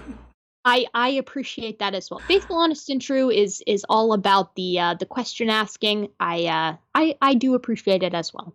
All right, let's get a little bit more Eric in, and then I think this will be our last little bit of Eric, assuming that you can hear him. Sure. Was that ever in the textbooks? Piltdown Man, I'm trying to remember exactly how long. Never it was is the answer. Used. Never. I think it was about 4 years. No, that's how long it was before it was positively identified. Oh my God, I'm drinking. I will drink as well. I think by 1925, about 4 years later, is when it was shown to be just a pig's tooth. So interesting. Not sure how much time it had to actually get into the textbooks, but certainly used in magazines for several years. Yeah, like that, which aren't textbooks. To support the idea of evolution, of human evolution. Turns out, too, the Nebraska man was one of the key bits of evidence that was used in the scope trials as well. I don't know that that's true. You've ever seen Inherit the Wind, which is a terrible movie on the Scopes trial, the Scopes monkey trial. Yeah, he's using this piece of evidence that we now know is absolutely false. But, of course, evolution never had a chance to go on trial there. It was only creation that went on trial. Okay, what? Well, that seems to be the way things are going. Hey, Michael, let me share this too real quick. I shared this with Victor just because it's interesting. When you have this preconceived idea that mankind evolved from an ape-like ancestor, it really twists your thinking. I mean, it really, and it affects your science. It affects the way you do science. And I told him the story about an atheist, a Russian scientist. He was an atheist, a Russian scientist that was the world's leading expert on in vitro fertilization type techniques, where you take the egg and we're having this conversation. Implant that into a female, and then it will provide it, be the host and actually produce offspring. And it was. Here's what they said, and I'm trying to remember the scientist's name, but it was said he could impregnate 100 mares from one specimen of semen from a horse. I'm sorry. You should be able to get a better rate than that if you're directly injecting sperm into ova. I'm just gonna say, one sample of horse semen has got to have more than 100 spermatozoa, unless there's something seriously wrong with your stallion. Just putting that out there. I mean, you've gotta appreciate at least the consistency of what points are being used across the board. I mean, let's let him finish with this with this topic, and then we can discuss the hybridization of humans and members of the other hominoids, rather more specifically members of genus Pan. Okay. Sorry if there's kids listening to this. I realize I'm getting kind of graphic here, but it was really good. They actually, because they believed that the orangutans evolved into the Chinese, the gorillas evolved into the blacks, hold on. Hold on, I'm holding. Orangutan. Yeah, he said it again. Appreciate that. Yeah. Please appreciate that. Yeah. Also, I don't think that this was still when the multiple origin hypothesis was still being taken seriously. I don't believe it was either. Because that was a pretty short-lived period in anthropology. It was. It absolutely was. So I think that he's mixing up several different things here, but I know what he's getting at. We're getting a package deal. Let's put it that way. You know what? I'll drink for him mixing all that craziness up. Yeah, I'll do that too. I'm okay with that. All right, here we go. Pansies evolved into the whites. They actually did scientific experimentation trying to impregnate women, Chinese, black, and white, with combining the egg of a woman and the sperm of an orangutan or an ape or a chimpanzee. I'm sorry, an orangutan with an ape or a chimpanzee? Aren't those two both apes, Eric? What's the ape? What's the third thing that's an ape? That's like saying a coyote, a canid, and a wolf. Right. It's like is number 3 what's could you be a little okay? But I think so. Let's talk about the human non-human ape hybrid potential. So essentially, to summarize for those of you out there, there was essentially a Russian scientist who was indeed very adept for the time period with in vitro fertilization.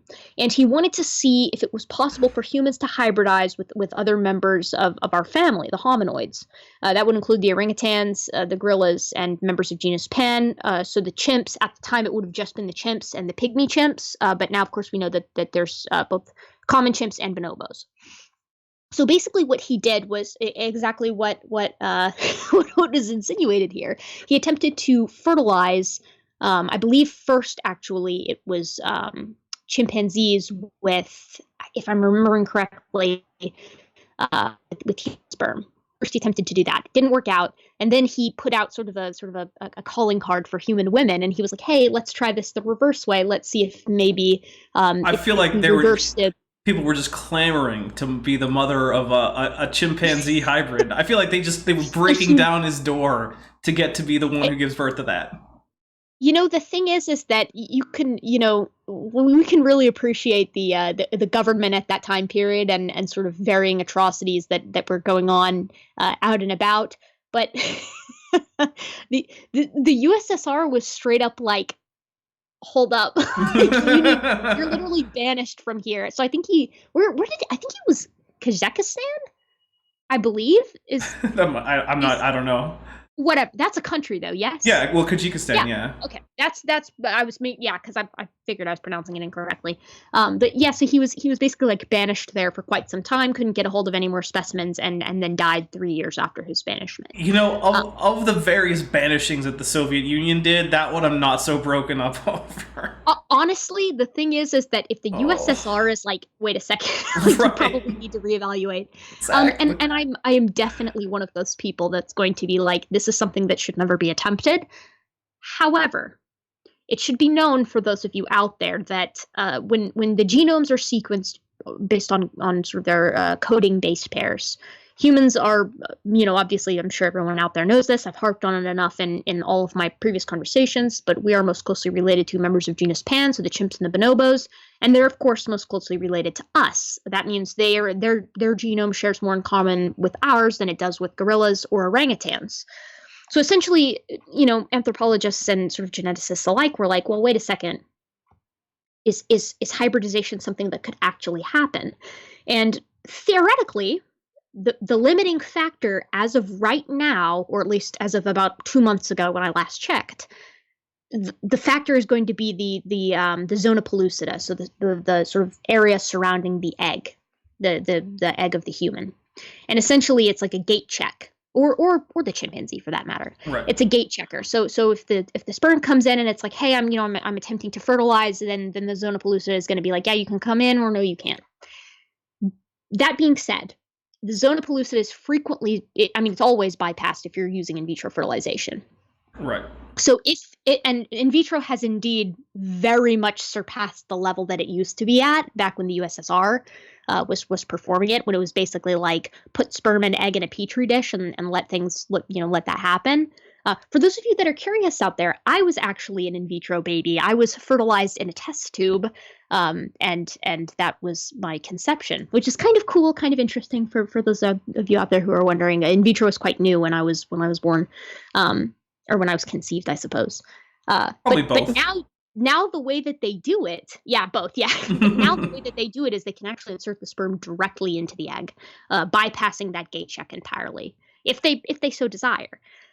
So that being said, we don't know, but it seems very likely, given the genetic similarities and modern technology, that you would be able to produce something if you so desired.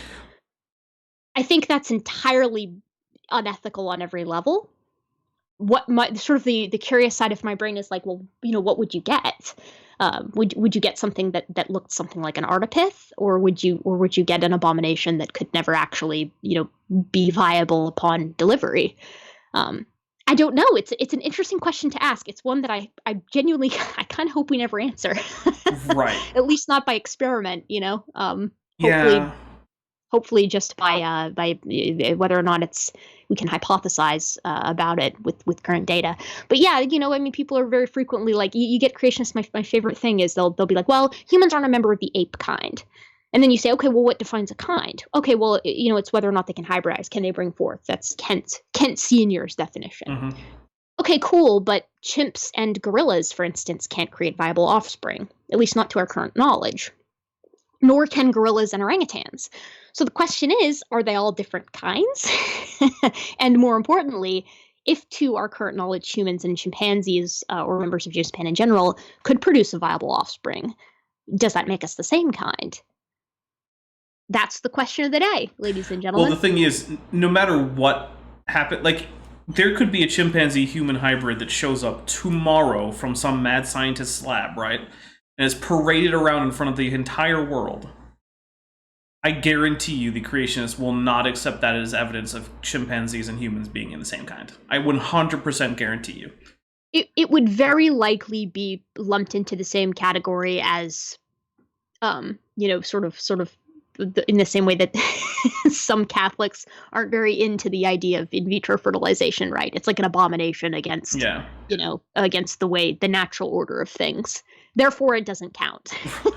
Well, I mean, they would say that they actually, I do know from Catholic school, which I did attend for 4 years, that the Catholic Church does say that if you were fertilized via in vitro fertilization, while they object to the technique on moral grounds, they don't think that the products of such techniques are in any way flawed, more so than regular humans. And that is good to hear. Yeah, so the comparison that's generally made is like, so the Catholic Church also is not okay with fornication. But if that's how you ended up being conceived, that doesn't they're not gonna they're not gonna be like, oh, you were a bastard baby, you're not allowed in the church, go away, you're damned to hell because your parents did the nasty before they got hitched. Like, they're just like, all right, fine, it's your parents' problem, not yours. I had this very fun conversation. It was actually an interesting setting as well. It was myself, a Catholic friend of mine, and a Muslim friend of mine, and we were all on this trip that I took in 2015 in the summer to Tanzania. And it was an awesome trip. It was a study abroad for the summer. Anyways, we're all sitting around, and my Catholic friend she's very devout, and she's still a friend. She's great. I really do like her a lot. But she kind of inadvertently, makes some crack about like in vitro not being like a legitimate means to conceive. And I was like, Taylor, like, that's kind of funny because, like, I was in vitro. And then she was like, oh yeah, haha. And we all start laughing. Me, her, and my friend Nasir, we're all three laughing. And there's just kind of like this underlying like feeling where she's like, haha, my friends, but you are going to hell though. Well, it's like a oh, that's funny. A Catholic, an average Joe, and a Muslim walk into a room. Like that's like the start of the gag. Nice. Well, I think we're probably gonna have to call it around here. We're only 13 minutes and 14 seconds into this 40-minute video, if you can believe it. So I really can. So what that means though is we'll just have to have an Eric with Erika too at some point. Yeah, I think this is a blast. I'd love to come back on. I know I tend to I apologize for this as much as I physically can. I tend to monologue because, you know, it's that classic the Gish Gallop, you know, where it's like it takes way more to explain what's wrong than it does to make the wrong claim. Yeah. And you know, that's the thing. Like it kind of, and I know you feel the same way, but it's like I really, you know, I do my best to not I try not to speak outside of my field. And you know, I say my field very loosely because, you know, I'm a master's student of primatology. I'm not a primatologist yet, although I hope to be there here soon. So it's like, you know, you have to kind of speak with what you feel you have any sort of authority to speak on. Yeah. But it seems to me that every creationist who's sort of the head of an organization, your Eric Hovinds, your Kent Hovinds, your Ken Hams, Dan Biddles, of course. You know, these are the guys who are like, they're all geneticists, they're all geologists, they're all, you know, experts in phylogenetics. Yeah, they're all paleontologists, they're all everything. All paleontologists. Exactly. They're jack of all trades. And this is why they get people like Georgia Purdom on stage to talk about Noah's Ark's geology, right? Like the catastrophic plate tectonics.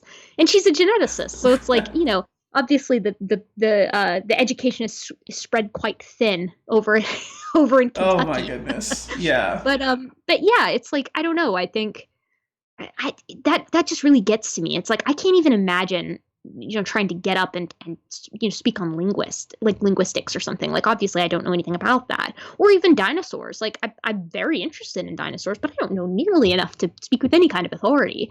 So it's like it just, you know. It's a confidence, but it's also an arrogance. Yeah, I mean, even like people are like, "Oh, hey, Dapper, you're like a dinosaur expert." I'm like, "No, I'm not an expert. If you want, I can get you an expert if that's what you really need is a dinosaur expert." Right. Like, that's not me. I actually, I had a friend of mine like, "Oh, hey, I need some help with genetics," and I'm like, "Okay." Let me direct you to a geneticist. Right. He's like, "Oh man, you sell yourself short." I'm like, "No, I don't." No, I'm in the same boat. Yeah, I can't count. It'd take me, you know, I'd have to be like a cephalopod to be capable of counting on all my hand, assuming that my tentacles were tipped with hands, to count the number of times that I've been like, look, this isn't my field. Like I'll talk all day about primates and I'll talk all day about anthropology, but once we get out of those fields, right, I'll still talk about it, but I'm going to be like, hey, listen, there are better people to go to for this. Basically, I can describe my genetics knowledge as like, I didn't forget what they taught me in high school. That sums it up, basically. Exactly. Unlike some people I know who did forget what they taught them in high school. Oh my God, I know. Yeah, my genetics knowledge could definitely use I took college genetics, but it was like it's college genetics, right? Like it's not that difficult. No. So and it's certainly not that in depth. I wouldn't dream of speaking with any kind of confidence on the subject of genetics. I mean, but that's the thing. Like, I'm very happy to debate creationist genetics because it's just not that hard to understand. No, it's so basic. It really is. Like genetic entropy. It's like, no, if it has a negative impact on fitness, it will be selected against. Yeah. You can't have a buildup of near neutral mutations that all of a sudden take out an entire population. That wouldn't count as true error catastrophe anyways. Right. That's not what you're looking for. Anyways, I've harped on all that but plenty of times. Go look at my conversation with Standing for Truth. Those of you out there who, you know, feel like being in its pain. Which actually, you know what? We'll do some plugs. So check out Erika's channel. She has first of all, you have some adorable opening cartoons that I love with the Listen, the Gibbon. I am okay with bragging about that because it took me forever to do those, and I actually have 2 more that nobody has seen yet. That also took me a long time. I have one for Monkey Mondays, which I have literally 12 episodes already finished that I was waiting to release for when I went to Malaysia to do my data collection, so I would have a steady stream of content while I was gone. And now I'm trying to decide whether or not I'm going to hold off on that or just go ahead and start releasing them. You'll have to make 12 more tomorrow. Well, that's the thing. I mean, we've got a species for each one. It's a decent sized Word document. But yeah, I mean, it's a lot. And then I've got one that's like a general, non-creationist, regular style anthropology for like Earth's extinctions or human evolution. Okay. Just for the hell of it. So, and I'm really eager to show them off. So awesome. I will brag all day about my animations because I like art a lot. I love doodling, but I'm not a professional artist by any stretch of the imagination. So let me brag about it. Well, yeah. So check out Erika's channel. She has some great content on there. I like it. I don't know. Thank you. Hey, you know what? I'm promoting the stuff that I like. So, hey, he's a good guy, folks. So when it comes to this channel, Thursday, I will be releasing the wrap-up for Phase 1 of the Speculative Evolution project, as well as giving the instructions and background information for Phase 2. And we'll be getting to see a little bit more of Erika's art, because some of it is featured in that video. I'm excited. Yes, this Speculative Evolution project is very fun. I encourage everyone out there, even if you're not like an art person, send a description. Yeah. And either Dapper or someone else can kind of go off of that. Yep. It's a community project for a reason. Like I'm excited to see what everyone has in store. Here's something. I recently had got a fan Discord server, and there are frequently 20 plus people in the Speculative Evolution conversation chat room. Sweet. And many of them have been working on multiple creatures for Phase 2. So Phase 2 might end up having 100 plus species ending up in it. So that's going to be so fun. Yeah, there's been that video got sort of a follow-on boost from the video that went a little bit crazy this past week, and it gained about 6,000 views over the course of a few days. Oh, that is sweet. So yeah, there's been a frankly almost overwhelming response, and people have been like, oh, here's a creature I made, here's another creature, and I'm like, all right, I'm going to have to sort through these after the video for Phase 2, because, I can only do so much, but Phase 2 is probably going to last a while as I just continually go and upload creatures to the World Anvil and whatever. So correct me if this is kind of the way that I've been kind of looking at it, but so our Phase 1 is sort of like Ediacaran and early Cambrian. Yeah, to some extent, yes. Yeah. So Phase 1, we're going to jump into sort of the period in the Cambrian where we have a big diversification, and a lot of what's driving adaptation is the advent of predators who are eating relatively large animals. So, or even just herbivores that are eating relatively large-scale amounts of primary producer biomass. And so that's going to drive things like defensive mechanisms and things like that. So for Phase 1, nothing really had a defensive mechanism. It was just like, not much is eating anything of any size, and the few of them who do end up getting eaten, they reproduce fast enough that it's really not a selection pressure of any significance. Microorganisms that are being consumed by things that are not too much larger. Right, yeah. So I think our largest creature was like 10 centimeters tall or something like that. Yeah. Yeah, so we're talking about everything's very soft bodied, nothing really is very mean or, nothing that you find threatening.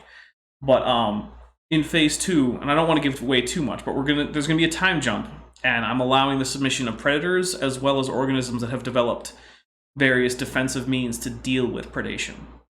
So we're going to get some larger creatures. There's some submissions that are coming in close to like a meter. I'm not going to allow too many of those, because that's going to be a pretty rare occurrence to have something that big. Those are your Anomalocaris species. Right, exactly. In fact, I sent you a work in progress 3D sculpt.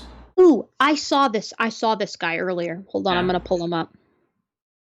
I guess I can give a little sneak preview. Let's see if I can find it. He's a total cutie.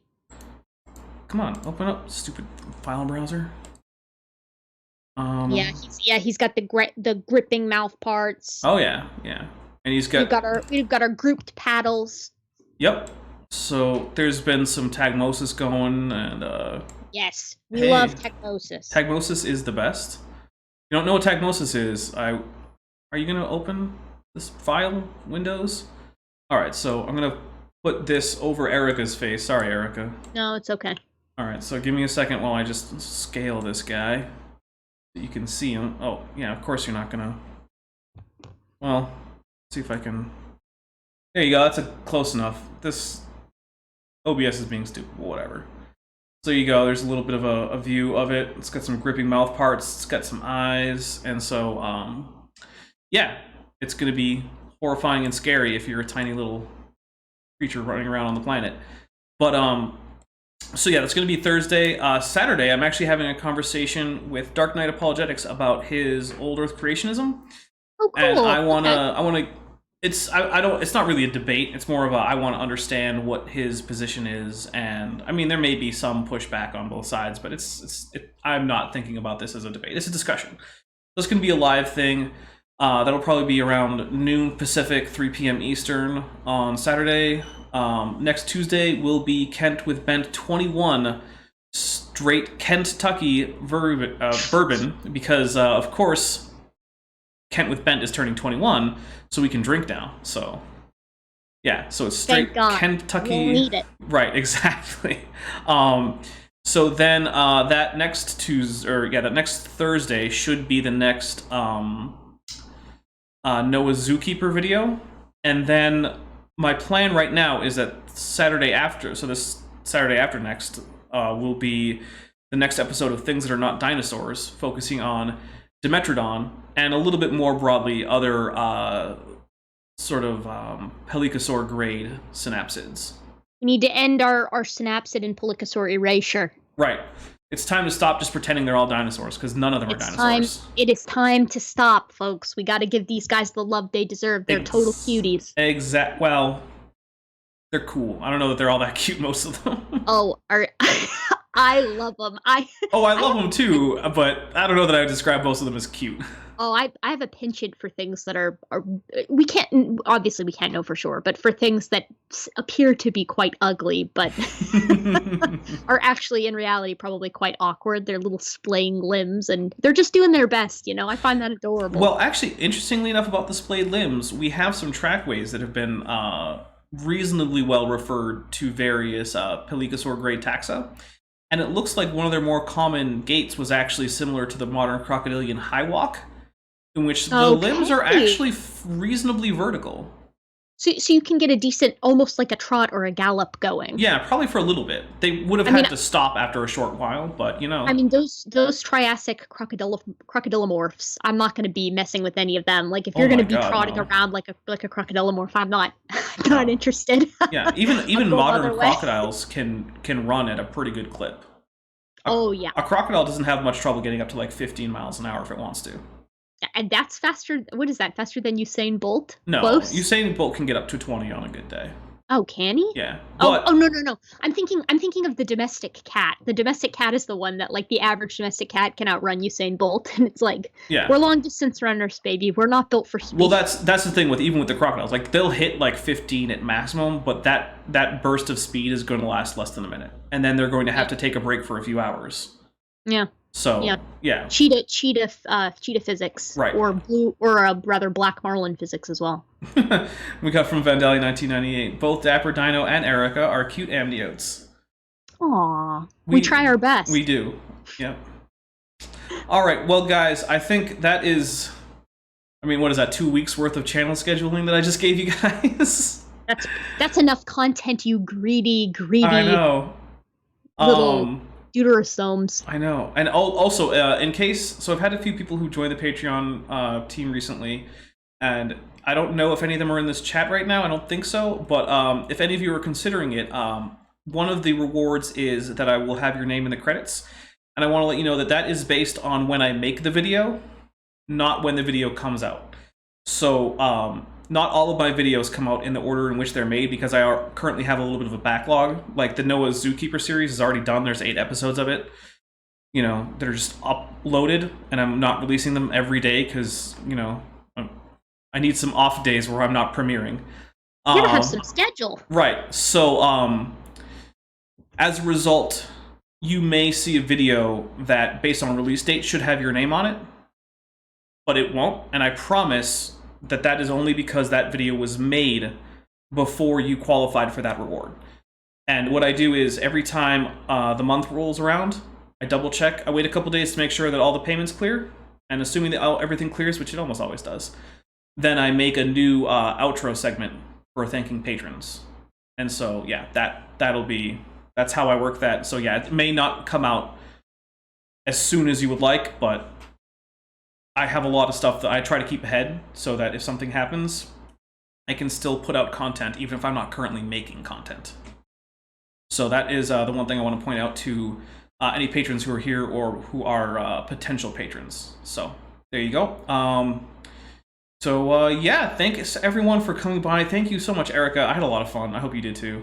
Hey, I have fun every time. I love this is my jam. Come on. Oh, all right. And I found a video that is perfect for you. So yes, I'm more than excited to continue. Although I'm worried that our boy here, Eric Hovind, is going to be my sleep paralysis demon tonight, staring at me from the corner of my room. Yeah, it replaces the normal red-eyed, shadowy figure with an Eric Hovind. That's the thing. He's got the long neck. You know, he does have a long neck. Well, come on, look. Eric Hovind is better looking than the average night sleep paralysis demon. Let's give him that. The average, yes, absolutely. The thing is that, you know, second he opens his mouth, it really just. You know. Actually, one of my friends said that I shared with her a thumbnail for a video I was doing about Eric Hovind.